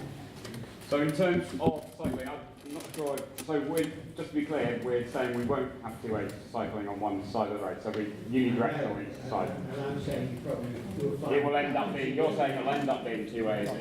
I mean, I guess Cambridge faces this issue everywhere in terms of how we do it, and it would be naive of us to think that we could solve that issue in Milton Road where we can't necessarily solve it anywhere else. What we can do, and what we will try and do, and what any of the new skiers coming forward in Cambridge do, is try and do it by design. So we try and make the cycle lane as attractive as possible, and we're giving that space a shared use space, because we know for a fact that kids, families won't behave to the two-way cycle lane, and therefore they probably will come against the flow. That's why we're giving that wider shared surface area of 3 metres to enable that to occur, because we suspect that will happen in that area. I think if that was we had 3 metres back here again, although I've explained why the reason this was that creates a side road, that probably equally would be asking the same question: how do you know people will stick to the right side of their cycle lane? Cyclists, are a little bit allured to themselves, but all we can do is provide that infrastructure, and there is obviously the highway code in which they should use it. There isn't people there, obviously, other than yourselves if you count those cyclists, to monitor all the time how it's being used. The shared surface is obviously, in giving that 3 metres, we're kind of saying we accept that people probably will be coming the other way, but they obviously would give way at side roads. On the other side, there is a dedicated, usage. We have a certain width, and I know we've discussed this many times and how we could split that up, but it's trying to get that compromise of giving a dedicated ability to travel in each direction, whilst also accepting that where there are school children, where there's families, there may be some bi-directional cycling, and therefore we've looked to accommodate that as best we can with a shared use surface in that area. I think also one of the key aspects is that we are taking the inbound cycling now out of bus lanes, so we are actually providing much better cycling infrastructure on the inbound side of the road, which will hopefully encourage more people to use it. In answering the gentleman's other question, in terms of how we would make, as a driver, obviously I guess there isn't, I don't think there's an example necessarily of the Copenhagen crossing I can point you to in Cambridge, but I mean obviously do look them up when you get home. I've just Googled a Copenhagen crossing and have a look at the design. Again, it's done with materials really. So say this is a cycle path and say it was a red surface, that would be clearly indicated across that. So there'd be no break in that surface. So as a driver, you'll be very clearly marked where you have to give way as you enter onto that raised surface. It'll be a raised platform as well. So you have to obviously see, you'd be waiting here to undertake your turn when that was clear. And bear in mind, bus lane is, there's a bus every so often, but it's not the same as a running lane of traffic. So your main concern is probably the incoming cars coming towards you. You'd then be able to undertake that turn. Potentially, your car is waiting in the bus lane if you've looked and there's nothing coming on that. You've got the ability to use the bus lane to wait in it on sections where there is that outbound bus lane, and then you undertake the manoeuvre. So it will be clear through the surfacing and the design there really that the cyclists have the priority over cars in that area. Now, I can see, can we just actually think about how we're going to use the time? Because we've got this issue about the cycling, and we've got about, I'd say, 6 or 7 other issues. So that if all the questions are on this, we're not going to get through the other parts of the program. So that I can see there's 1, 2, 3, 4, 5, 6 and 7, which are all on this cycling thing. Therefore, if those 7 are going to address this question, please make it really short and sharp. And I think we shouldn't have an answer after every question, otherwise it's going to be, yes, taking forever. Thank you, thank you. So, who was it I said would go second? You, that's right. So second, third, Charles here, and then the one right up the back, so that we've got 3, but please make them short. Yeah, so there's new cycle lanes coming down Arbury Road. How are they going to link up with the cycle lanes in Milton Road? Because there seems to be a bit of a gap there. Right, please don't answer. Cycleway coming down Arbury Road, there'll be cycleway coming up Milton Road. How are we going to link them together? Charles, please. Thank you. Looking up at this, we've done a good picture of the site issues for the inbound driver. What about this one coming out of town? Suppose that bus is just a great big car trying to turn into there. Where does he try to look? He's got the bus outbound. Forget the bus. He's not a bus. He's a car. And he's trying to turn into that road. He's got cyclists coming up over his left shoulder, and in fact from the other side of the vehicle, because he looks over there. So I don't see how that can be any safer than this. The second thing is if you've got 3 metres and 2 metres, it doesn't matter which sequence you put them in, the stop line on the side road is the same distance back. And the third thing, is this a straight decision then, that for us to say, do we want two-way cycling here, or do we want Copenhagen crossings but we can't have both? Thank you. Now, are we remembering the question? Can I start with that one, because that's quite a key one, and I'll answer this gentleman, so maybe we just do these two. Okay. So, in terms of what's coming when we get to the edge of our scheme, we're having this particularly with Diston Road and Darwin Green Junction. We obviously have to make, in short answer is we need to make them work. So we obviously will look at what's coming forward and we will make sure we tie that together. And Paul's been very good in making sure that happens, even when it's other consultants with developers, so with Darwin Green, and making sure we have that conversation and making sure that happens. With Charles, in terms of the driver coming up Milton Road, I guess the situation where is it's a situation you'd have anywhere else in Cambridge at the moment. So any driver would have to consider and would be used to looking to see what's happening. What I'm saying in terms of when you've got two-way is you wouldn't necessarily, as a new driver down that road, think to look back on yourself when you're turning across the traffic. You'd be looking ahead. And that's what the safety audit has raised as a concern. If you're a resident, you will obviously know about that. But if you're someone new coming down, it is an arterial road into Cambridge, so there will be people that come down this, for the first time. Would they think to do that? It just creates, all of these things create risk, and it's the level of risk we're willing to accept with this. And I think it's been made clear from the safety auditors that that's the level they wouldn't be willing to accept. So you're correct in that if we want to, and what came across very clearly is that priority over side roads was what people really wanted. That was one of the key things that was pushed by the LLF at the beginning to achieve that, and that's, we haven't undertaken this lightly. As Paul said, we've done a lot of looking into this. To achieve that ability, we have to have one direction on each side with the shared use where we feel there's going to be families, children. But otherwise, yes, this is the solution if we want to achieve Copenhagen style crossing. Charles, in another answer to your question, and something that I've looked at and thought about and we've thought about is actually, in order to address that particular safety issue that you've raised, it may actually be safer to have your cycleway next to the road rather than behind a verge, because then your cyclists are kind of, they're in the normal place that they would be when the car overtakes the cyclist. They're just on the side of the car. You're meant to look over your shoulder as you turn left.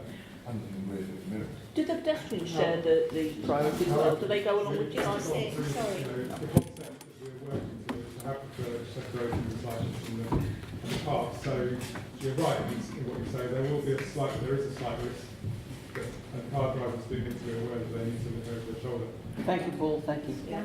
Good. Now up the back, and then we should do it in threes again.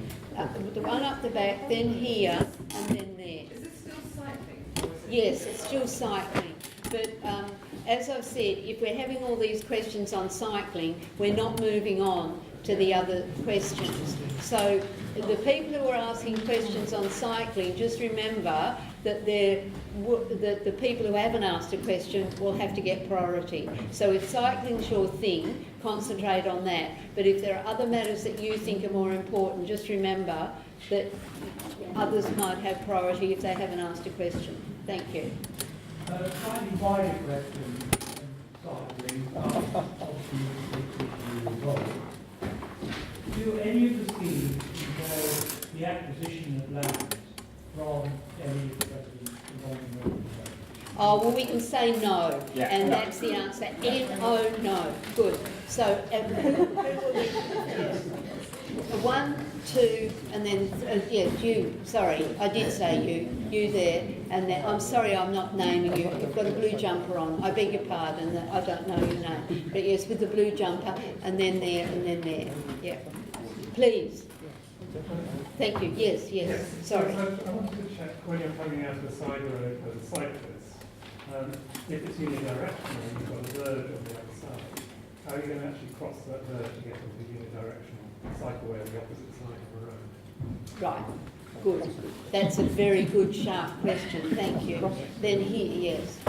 Sorry, we've heard quite a bit about cycling. I'm a little bit concerned about the facilities for pedestrians, and particularly going on to the next slide, where you seem to have, thank you, where you seem to have a lot of facilities, because that 3 metres on the left there is shared use, and then there's 2 metres for the cycleway, and I don't understand why it can't be reduced slightly and then keep the cyclists where you know where they are, because as a pedestrian there's nothing worse than having the cyclist coming up the left hand side. Also, I find that those where you're showing the width of the footway, the width of the footway is partly reduced by things like cable cabinets and all that kind of thing. We have to be realistic that there will be road signs and stuff like that. So I'm sorry, I've heard a lot about cycling. I'd like to ask, please, how much work has been done with people representing pedestrians and walkers? Right. And then just here, yes, please. Well, if my question follows on from that, where you've got shared use, are you really going to expect, if the school children, say, are coming down towards Ashland Road in the morning, they then go back up in the afternoon, are you expecting to cross over the road and use the opposite side of the road, or do they simply go backwards and forwards on the shared use? Right. Now, there have been 3 questions. Oh, sorry, one beg other pardon. thing. When they're on the shared use, do they have priority over junctions or not? Right. So there's the question on how do we deal with and how can we be safe where cyclists are having to cross the verges because there's one directional cycling, so they come from one side of the road to the other. How do they cross the verges? Then there's the issues about pedestrians and pedestrian safety, because we all know if we're pedestrians and cyclists are coming along that there's a safety risk there. And then the third question followed on from that, addressing the question of school children and how they're going to deal with the pedestrians on this dual use, and also if they are going across the road in order to go to the unidirectional other way, how are they going to deal with safety getting across the road? I understand. So the first question about how, as a cyclist, how would you want to get onto the other direction? That is something we've thought about in terms of how that, particularly if you've got the green area. But what I guess is difficult to show when we show these concepts is how often that green area is going to be broken by a drop curb. So with all the drive accesses that are there, so that's something we do need to look at on a case-by-case basis. So what we've done is we've done surveys of pedestrians and cyclists along Milton Road, and what we're trying to do to understand is what are the common movements that occur. So when someone exits out of the side road, where are they typically heading to? Are they trying to connect into another cycle path? What are the common movements? Where that is the case, that's when we get into the more detailed design in terms of, are we looking to accommodate that by having an ability for them to hop over, or how do they do it at the moment, and what could we, provide, kind of maybe we formalise that, or we try to deter that. I mean, essentially, we'd ask them really to get onto the cycle path and go to a crossing and cross. But I appreciate that not all cyclists are maybe going to adhere to that. If you're waiting to get to the crossing point, you have to be bi-directional to get to the crossing point. Yeah, okay, no, I see what you're saying. Yeah, that's a good point. So I think we'll have to, we have to look at that. I mean, again, that's come from, as I say, we are aware of that. We do know it's going to be breaks in the green verge. It's not continuous. You're not walled in. But I mean, that was again, that's a request. The left came forward wanting the green verge, but this is one of the complications we need to work around and be able to accommodate that, really, essentially. In terms of the second question, the pedestrian safety. So in terms of pedestrian safety, I mean, yes, you're right. There are the odd bit like a BT box, but that's a pinch point for a small section of the time. We have to. What's been very clear is that we have had representation at the design workshops and at the workshops, design meetings from both pedestrians who are residents, and we've had cycling representation. We know this is a main routing for getting people up and down the road. If we can provide decent cycle facilities, then hopefully they will take that as an alternative to taking a car. Pedestrians haven't been forgotten about, and we've got a minimum there of 1.8, which is still a reasonable size with a dedicated area for cycling, so that there's no necessarily reason why that's the case on this side, that the cyclist should be in that area. Sorry, my question was about whether it was possible to just put bi-directional cycling on the left-hand side there and make it distinct from the footway. So that comes back to the same issue I've explained of why we can't have bi-directional cycling. So it's not possible if we want to have segregation. You've got bi-directional cycling in that on the red there is a cyclist going in one direction.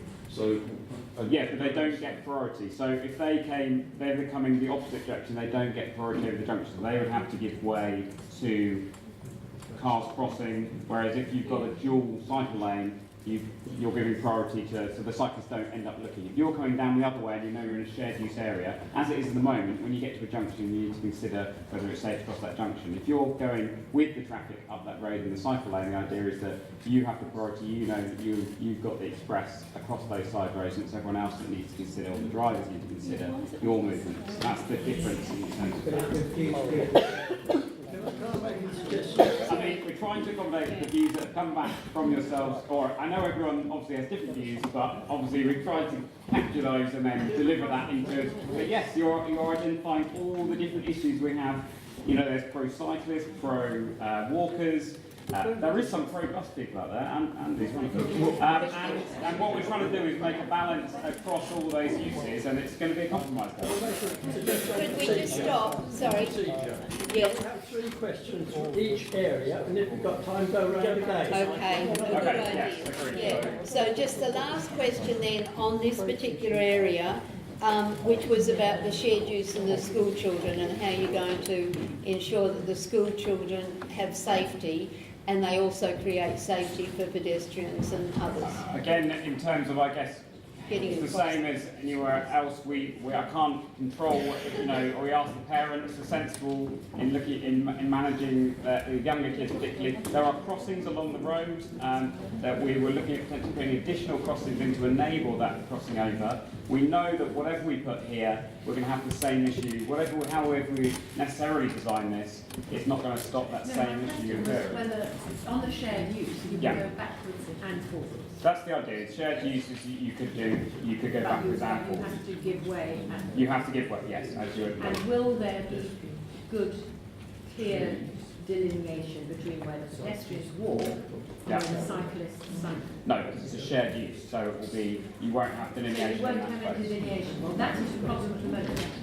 Right, then we've identified something that's been put forward as a problem, and maybe we'll come back to that at the end, because, or are you happy to? Well, so we've got, all we're trying to do is give that dedicated use. It's difficult here, I can't give you, either we have the issue we've just talked around, where, you know, we have more dedicated cycle lane, less room for the pedestrians on that, or we give a wider use, but except that it's going to be a bit of a That mixed shared use cyclist is Yeah. a slower cycling lane Yeah. than the commuter cyclist who are going to be using Sure. the It's 2 metres of cycle lane, so that should be able to accommodate both your speedy cyclists and your not so speedy cyclists.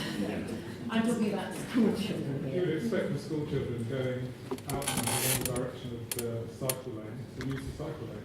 Right? Great. Well, they could. Can we stop But there? you're not having commuters at the same time as... Otherwise, we're just going to get into a continual back and forth.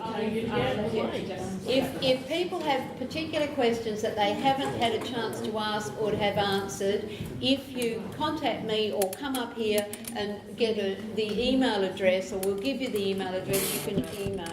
Could we move on from thank you very much to all those who raised issues about the cycling and the pedestrians and the school children, but can we move to bus stops? And we'll have 3 questions about bus stops, because that's the next issue. I see a hand here, a question about bus stops. Yes, a hand here, and the Councillor Bird. So these are the 3 questions about bus stops, and can we have them one after another, please? Yes, please. So I've got a question about the floating bus stops. As it stands, when the bus pulls in, there is poor visibility on the road where the cyclists use on the inside. So when children are getting off the bus, it's just dangerous, particularly if they run into that. So how can you make that safer? Right. Thank you. The question is about the floating bus stops and the danger for children getting off the bus and then the cyclists coming down. There's poor visibility, well, you can't, the children will run off a bus. You can't prevent that. And if the parents got a pram, then that's another obstacle. So what will happen? You know, there's got to be some kind of safety measure there. Right. Now, yes, Dorcas. My question is rather specific, so it may be too detailed, but with regard to the bus stop in Union Lane, they are overlapping, the picture shows they just moved slightly. My question is whether that bus stop will be cut out of the existing pathway, because at the moment the problem is that it causes jams because it's so close to the RB Road traffic junction, which is a problem which has been identified at least 3 Just years. to answer that, that has been answered, and that's why we're looking to we'll look adjustments to deal with that issue. So I can't block the inbound. That's the aim, is to resolve that issue that's been highlighted to us. Try moving the bus stop further south now. Yes, but the question is whether it's cut into the existing wide pavement or whether it blocks the traffic going down. It'll be, the design will, so it'll be running in, either in the bus lane or it'll be running on the road, so it won't pull in. We're not doing lay-bys, so it won't pull into any bays or anything, the bus. But you don't have bus lanes on both sides at the same time. No, so that's an example there in front of you on the screen of where there isn't a bus lane, and the bus stop is in the road, so traffic will, but we're moving the bus stop away from that situation slightly, so we can adjust for that. But it isn't just a question of moving it slightly, it's a question of making it not obstructing the traffic coming in. Yeah, no, I appreciate that. It's difficult when on that map, when we zoom that far out, that it looks a small adjustment. We are, all I can say is we're aware of the issue that you've highlighted, and we are looking to address that in the design. So you are considering cutting into the pavement? Could we say that the issue is being addressed? Yeah, and we can come back at a later stage. Yes, Councillor Bird. Thank you very much. I'm quite upset that you've decided on floating bus stops. You've not taken into account elderly, disabled, who can't use them bus stops. Even the boss of Stagecoach doesn't like them. I mean, they're dangerous. I don't know if you've been on the one on Green End Road. My brain went then. Green End Road. The cyclists come past, you can't get across if you've got a disability or if you're blind, whatever. You can't get across, and by that time the buses start to go. Right. So disabled people and elderly are not going to be able to use the buses. So this is floating bus stops ridiculous. and the danger for persons with a disability and children come running off the buses. First of all, we had a lot of issues raised about different types of bus stops, and that's why we had a workshop ultimately. So we put all the options we could think of in terms of bus stops, and we asked those people at the workshop, and I don't know how many we had, maybe we had 25 30 maybe, people to vote on it. And these, I'm just giving you the results of what's come through really. So each of them have got pros and cons. I do appreciate the points you've raised with that. There is, I know Cambridge would say that they've worked hard with disability groups to see how with this kind of design can be best implemented. And that's obviously they've given us the kind of design guidance they've worked through in terms of how, when and where these can be put in place and what exactly, you know, the island size should be minimum. We've been provided that to work with. But it has been difficult on the bus stops. That's why we had a workshop, and that's why we asked the people to come forward. And clearly, floating bus stops came out as the clear kind of winner of what people selected. Right. The reason it was a win was because the choice was limited. I was at that meeting. Right. But there's only so many ways you can do a bus stop. And I know, we were presented with alternatives, some of which were ruled out because you would have gone straight in your car into the sun. Well, if someone can, you know, I've had my engineers look at this, look at best practice, and we provided you up to 6 options. If you could name me 6 different types of bus stops, I'd be pretty impressed. So we've done a lot of work to try and bring you as much options as we can in terms of the way you can cut this. And that's why we asked you to have a look at that, that's why we had a workshop and why we asked people to vote. It's not the least worst options. Right. Well, Sorry. that in some respects, I'm afraid, is where we're at in terms of its compromise, guys. We have to work through all the different options, and then we have to pick with the best sometimes of what is not an ideal situation. We can't solve some of the issues that are prevalent across everywhere in terms of where we have these issues. Right, so would you consider that response is also to the question about the children come running off the buses? Yeah, I'm not sure. Maybe fully understand in terms of the visibility, you should be able to see. I appreciate kids can run off a bus. There was obviously an island there, and cyclists are slow, so they're not kind of. They should. I know, but they're brave and they're narrow to slow them. But again,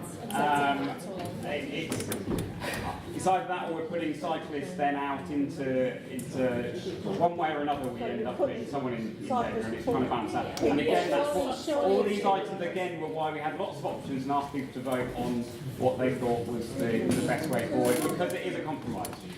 Could we just hold on for a moment?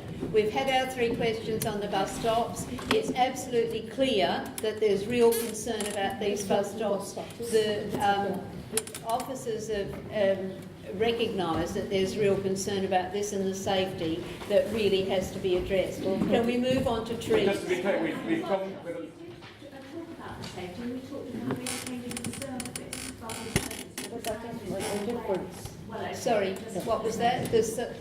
Yeah, I mean, there's items we can look at, but as I'm saying, I mean, Cambridge have worked with, so I've been told, have worked with disability groups to try and make these as good as they can but be. we've done that, but not where the cyclists are going past and disabled people are trying to get across to the bus stop.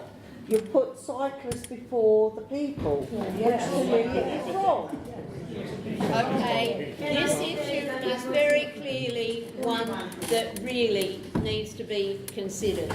Can we move on to trees and landscaping? And 3 questions. Yes, I see Wendy, and I see here, and I see here. 3, please. I wish to say, see, not the benchmark scheme, but I'm in the large share sector, so lots of people are going to be looking to see what you're doing here, and you do lots of really interesting things.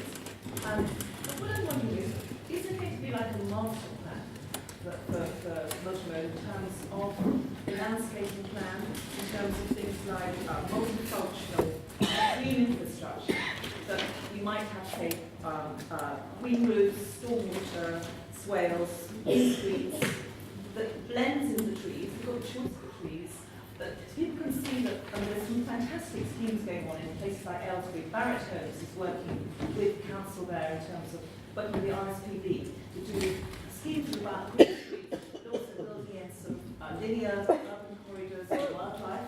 I mean, this is a terrific opportunity for a really strong business case, and to get perhaps, you know, the science park, Milton Road, contribute to a really terrific scheme that, you know, blends in all these things. Just to answer that quickly, yes, we are looking at suds, we're looking at we're looking at, well, not swells, but we're looking at, we always had the intention to see where we could use rainwater efficiently and take rain gardens, etc., where possible. That is another element of the work that we will be doing, and looking at how we can do the drainage. When we start looking into the drainage, how we can accommodate that within so the that landscape. will all feed, so people will see that in a sort of broad picture. There will be, The choice of trees, because the choice of trees feeds into that too. What trees you choose in terms Yeah, of I mean, we have to, canopy, yeah, climate change. we obviously need to bear in mind then it is neighbourhood, so there's some limitations. So what you see in residential development and swales and things, some of that isn't obviously appropriate necessarily for a main A road.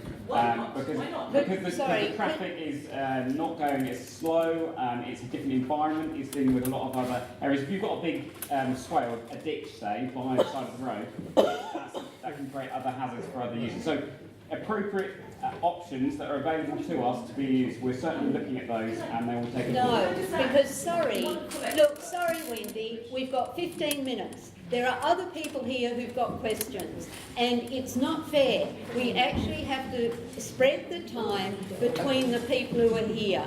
Otherwise, some people are going to be able to dominate the conversation and not allow others to be heard. So if we have there, and then we'll move on to the next issue. And all these issues can be raised in emails and so forth, letters to the newspaper and agitation. So please. Yeah, you've partly answered my question, which is I'm rather worried about the narrowness of the verges and how the trees will grow and be looked after in a narrow space. And if you've got cyclists and pedestrians whizzing back and forth, vehicles and things, has consideration been given to how rapidly they will grow and have a high enough tree canopy so the trees don't get planted with goodwill and then just end up massacred one way or another?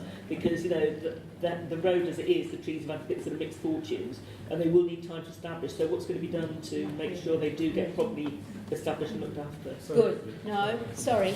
Yes, please. I would like the designers to consider that trees can be walked under and cycled under. Yeah. And you can save a lot of space if you move the trees away from the road where they're safe and they can grow better, they're not hit by buses all the time. So you have a sequence of carriageway, a small area about 50 wide, which you can put a hedge or a small planting. You then have the cycleway. You then have the trees which demark the cycleway from the footpath. You can cycle under those trees, you can walk under the trees. You say you're at a metre in width, you can use for that extra cycle and footpath. And you have a barrier between, sort of a barrier between the carriageway and the cycle channel. Right. Now, the two questions here was, how do we make sure that when these trees are planted, that they're going to be properly cared for and that they're not going to end up dead, destroyed, etc. And the second issue is, if one has a tree, does it have to be in the position where it's currently positioned next to the buses and the traffic, or should it be set in another area of the verge so that it's not coming into collision with the buses? So in terms of how it's been looked after, so I think what's probably gone in the background, we probably need to make it clear that Kenny, who's a tree officer for the county, and Dinah, who works for the city, have worked really hard in looking at the types of trees they're going to be using to get that right height, to get that canopy, to get that Kenny calls it kind of an urban forest. That he tends to an urban forest in Cambridge, and that's what he's looking for. And he's there, and he comes to these meetings. He's fighting for the trees, really. So the selections that's come forward, there's a lot of work's gone in the background in terms of selecting those and making sure they're appropriate for the environments they can survive. We're also looking, as I said, in terms of a lot of new methods that are coming forward in terms of supporting the root structure of a tree. And I think in some of those presentations we've shown that although you have the canopy of the tree, the root structure can go a lot wider than that. There's been a lot more development that's gone on, particularly in Scandinavian countries. I think it's called the Stockholm system, where they've developed this ability for root structure to work underneath kind of roads and pavements so that they survive. And develop rapidly, so not just and grow better. And we don't want to put them in again and put them in only for them to die. That's not the aim. It's a very useful avenue of trees down the road. So that is forefront of our mind, and that is part of a more detailed design process of how we accommodate those, and that's why we can have it narrower. So that's what we've considered, and that's why we're looking at where we're really constrained on space. We still have that hard landscaping, but it can be these breathable surfaces for the tree roots to be able to breathe. All those things are very front of our mind in terms of how we get into the detailed design area. In terms of where the green area is located and why is it by the road, again, that's because we had overwhelming support when we were in that section of Could you just stop for a moment, Neil? Sorry. I should tell everybody that Councillor Bates was here throughout the discussion and the presentation, and as you know, Councillor Bates is on the Greater Cambridge Partnership Board. He's one of the 3 decision makers, so he has been here. So thank you for coming, Councillor Bates. We appreciate that. I'm sorry to have interrupted. Yeah, that's fine. Thank you, Jocelyn. So in terms of the green space, why is it by the road? I mean, that's really from the feedback that we got that people wanted to have that in that area. We're working to try and accommodate that. It gives, I think people feel that it gives that protection from the road if you're a cyclist and pedestrian. It gives that green buffer. I think that's why people were overwhelmingly suggested to us that's what they wanted to be seeing. It does present some items that are difficult in terms of there's a potential for trees to be clipped, but again that's why we've looked at, and our tree officers looked at trees that will grow in terms of they have a higher canopy. They've got experience of what survives well and what doesn't, and they've picked out trees which obviously they think are going to best survive in that scenario and grow well and grow fast to get to the height they need to. And we're putting semi-mature, so these aren't little whips we're putting in. We're putting in, and we've shown in previous presentations the look of the tree. You'll see that avenue from day one. It's not something you have to wait to grow, and I think the ones that were put in originally that are there now have taken a while to establish. These will be in there looking like an avenue of trees from the beginning. Right. Thank you. Now, what we have, we've got 10 minutes. There's the Elizabeth Way roundabout, there's Mitcham's Corner, there's bus lanes, parking, and the shops. Now, can I say that with the shops, it seems to me that I hope there are no questions on the shops, because I think we can leave that at the stage that it is at the moment. But the question now is, does anybody have a question about the Elizabeth Way roundabout? One question. Yes, if we can have your question about the Elizabeth Way roundabout. Thank you. I'm concerned about that person who lives at number 3 High. So am I. That is the gentleman right there. So we've talked previously in some of these meetings. Yeah. And obviously what our plan going forward is, obviously once we've got a design that we think could work in terms of the use, we'll obviously come and have further discussions with you to see. Yeah, what you say is, you said you spoke to the residents there, but nobody spoke to me. I believe somebody knocked on the door, but... I think we ended up speaking to one of your builders, I think. Was that you having work done at the time? I think mother-in-law was there. Or your mother, maybe your mother-in-law scared us off, I'm not sure. We obviously had a day, and we did try to capture as many people as we can. I know we had spoken at a previous LLF, and we're more than welcome to have a separate discussion, but we will come forward once we've got the details, we're working through the concepts, and we'll obviously make sure when we've got something in front of you to My only question is then, is it, are we decided definitely on this staying the roundabout? There's no chance that either tree that roundabout? Yeah, no, it's definitely going to be a signalised roundabout. Signalised? Signalised roundabout, as we... But I've got to get better signals than most of them in Cambridge, where the timing is abysmal. I mean, are they going to be a high-grade system? Sorry, I can see your hand down there, somebody who's not spoken. Is this about the roundabout? Yes. Oh, Andy, sorry. Yeah. Yeah. And you've got the floor coming down Milton Road. Who wants the priority? Are you coming across there? Sorry, this section. You look at me, you've got a left turn, it's like a blue line from here. Oh, sorry, this is the tracking. Sorry, Andy, this is the tracking of the car. So this is an image from the CAD plan. All it is trying to show that we ghosted a car as its movements to show how we get to that. If you have meetings that are dominated by cyclists, that's why you end up with... Exactly. Yes, well, can we move on to Mitcham's Corner? Root them out of the LLF, get those cyclists out. Are there any questions about Mitcham's Corner? Yes, up the back.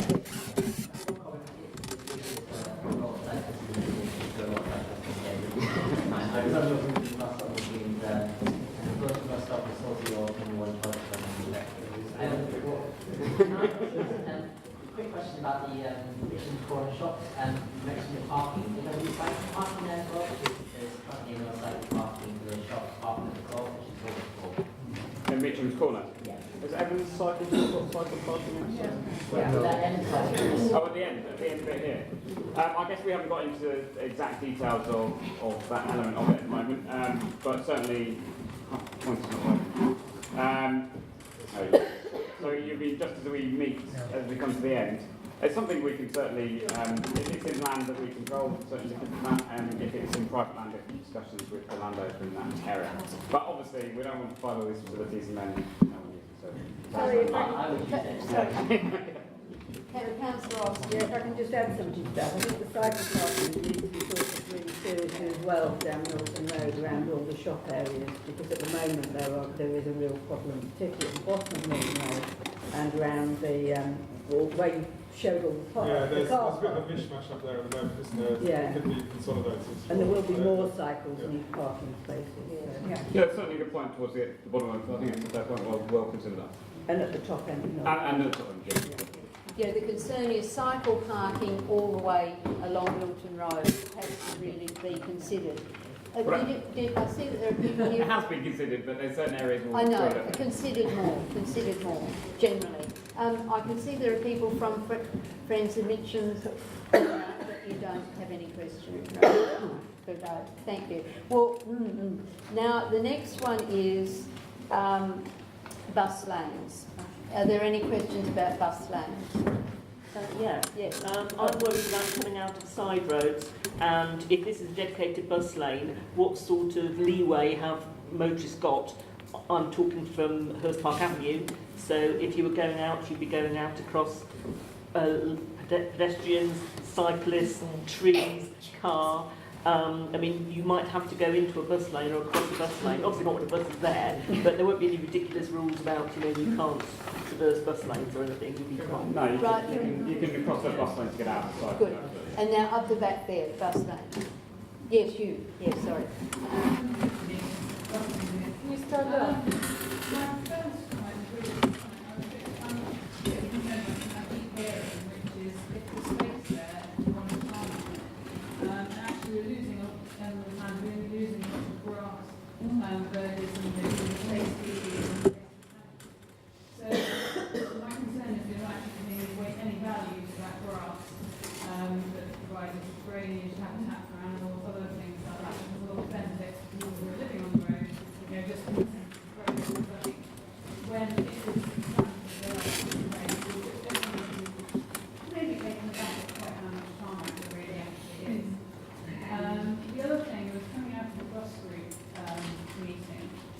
There was some talk about the northern end of the road where a small bit of bus lane would be considered just up immediately before the bus lane, and residents in that area reported that then has a knock-on effect that the traffic going further down the road at the junction where Green End Road, so going out of town. And we talked about potentially looking at signalling changes in terms of trying to coordinate traffic lights in that area that might reduce the congestion there. And that might then mean that we could reduce the amount of bus lanes actually needed. So I wondered if that's something we're actually still going to look into. Right. Thank you. And then Michael go on. Another suggestion that was made at the meeting was, why on earth have we got bus lanes operating 24/7 when they're actually only required for 2:10, 2 hours in the morning, 2 hours in the evening, in each direction, and it does seem to be a bit of a waste. Right. So the question after that was that we do seem to have a lot of, do we have to have as lengthy bus lanes as the bus lanes are, and also can we do something about reducing the tarmac? So I think the board has clearly stated there'll be an avenue of trees on Milton Road. I think what you'll find is actually, and we'll obviously do some visuals to show as we get further into the design, it will look a lot more green with that canopy of trees than it does presently. I think we've shown a few visuals in the past, so I think it will look more green in combination with what's already there in people's gardens than there is at the moment. And so I think it will feel more lush with vegetation than it does at present. And I think we're just rationalising that space and giving it generally a smarter feel, and hopefully, something that other roads will look to mimic if we get, as we've gone through this, process to get to this far, and obviously a lot of consultation in terms of getting there.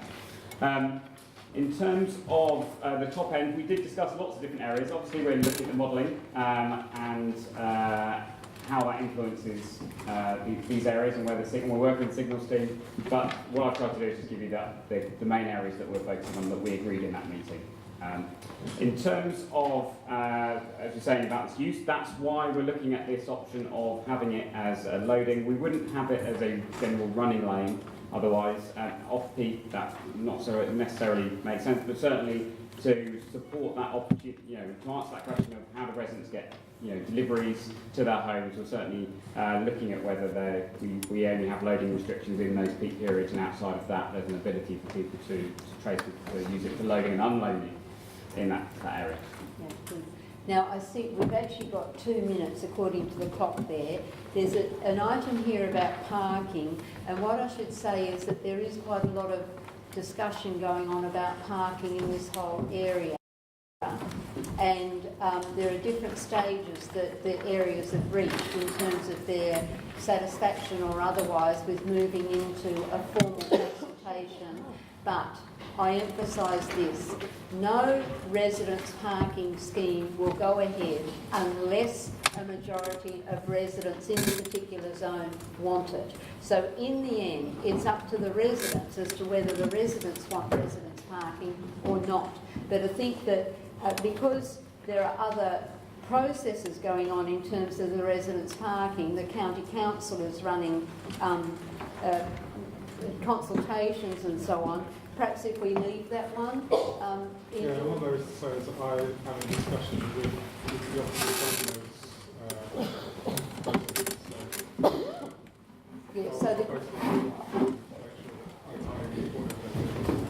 so the Greater Cambridge Partnership is talking with the county council officers who are actually working on resident schemes.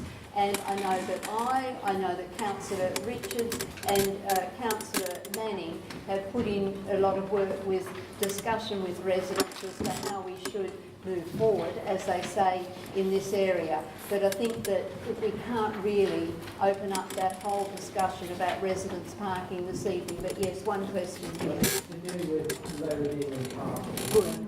How will you prevent people from parking on the verges? Yeah, part of that was we have had discussions with that with the officers, etc., and that was one of the reasons of making it 1.5 metre as the kind of maximum verge. Obviously, there's trees in there which will limit how people could access onto that. There'd be some design with a curb height to make it so it's not very easy for someone to come and park their car on there. The aim is to deter it through design, really, in terms of the more detailed design elements. Obviously, we appreciate that does happen quite a lot at the moment, and the idea is to put these nice facilities in so that they don't get driven over. We'll try and design that as best we can, and we have thought about that in terms of how we might do that with curb heights, etc. So that's the issue about parking on grass verges has been looked into. We'll have one last question here, and then I know that Charles Nisbet, who's the chair of the Milton Road Residents Association, a member of the LLF, did want to raise an issue here. Sorry, look, just one. Well, then 2 questions, but please make them short. Yes, Anne and then Kay. Okay, Anne Howell, Milton Road resident. Have services already been investigated? Because putting services under planted areas, under pavements, under cycleways is going to affect what goes where. Right, and then Kay, please. Right, mine is actually about shops. The shops at Milton Road, Arbury Corner. That area there is not a cycle path. So is there any more consultation going on with the shops? Because at one time they were talking compulsory purchase for the land in front of the shops to become parking. So has any other features been put forward that way? Right, so those 2 questions. So in terms of services. So No. Yes, absolutely. Services are very important, and so what we do is we have a number of stages that happen there. They're called C2, C3, C4. So basically, as we know more details of the design, we ask service companies, we provide them the design and ask them where their services are. So we have initially done our first C2 survey, so we ask that, and they provide us the broad alignment of where their services are. We've taken all those and we've mapped them in our CAD design software, so we know where they are. We've also done boreholes, so because they can be a little inaccurate in terms of when we're given this first initial ideas, and so that gives us an ability to judge the depth of where they are, because also have a big effect in terms of, certainly it comes into cost a lot as well.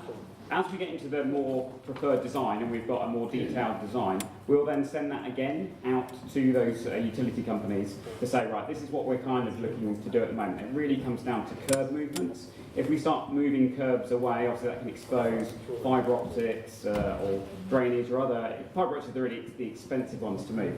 And therefore, will you be able to get them to move the services if they... Yes, so what we do is we provide the design to them and say, this is what we're looking to do.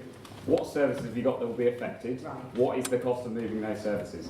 Then that enables us to be able to put that together in the SOBC, the strategic business case, to say, right, a lot of the costs for this will be, there'll be a certain element of it which will be about service movement. But we're saying, this is what we're planning to do, we're giving you notice of this, what will that cost? And then obviously, if it comes and they say this is going to be some crazy amount of money, we may have to think, okay, we need to see if there's a way around this. But generally, we're the ones saying what's going to happen in there and asking them, you know, that they're going to have to move it, what's the cost going to be for moving it, essentially. Thank you. And then the question about the shops at Milton Road. You're talking about the shops just around the corner on Harbury Road? Yeah. No, we're talking about the shops on Milton Road where there's a vast expanse of tarmac where they park. So you're talking the ones on the side? The shops actually own that. So in that area, we're not looking to compulsory purchase any land in this scheme.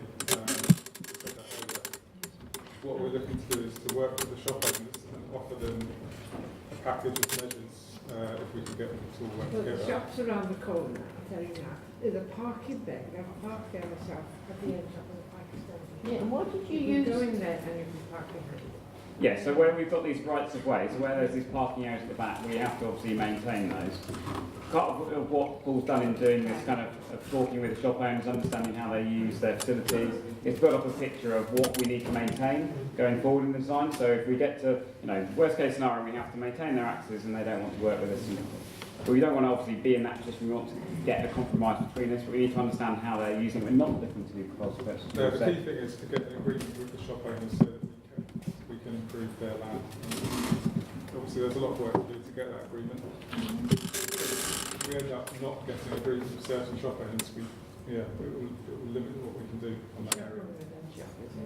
So just one final word, just say from me and Paul, thank you for all the input that you've given us in terms of this process so far and all these workshops and design. And we really do appreciate that you've given up your time for something you're passionate about and you've given to us. And hopefully you can appreciate, we've done a few of these sessions now, you're probably sick of hearing my voice, that it is a bit of a compromise in this situation, but what we've tried to do is listen as much as we can, and now we're in that stage where we're kind of gradually, through iteration, getting to a point where we're getting something that kind of matches, as much as we can, a range of opinions that are coming down on what the residents want on their road, as well as the function of the road needs to be in itself. So thank you very much for that. Thank you for your time.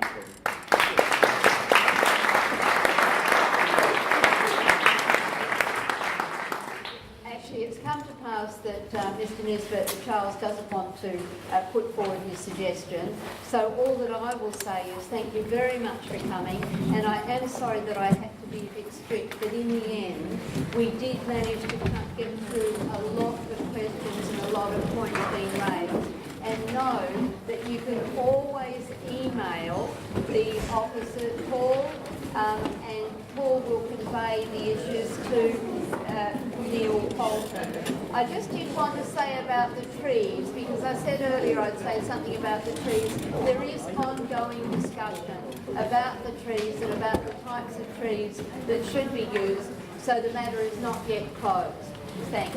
Thank you very much for coming. Thank you.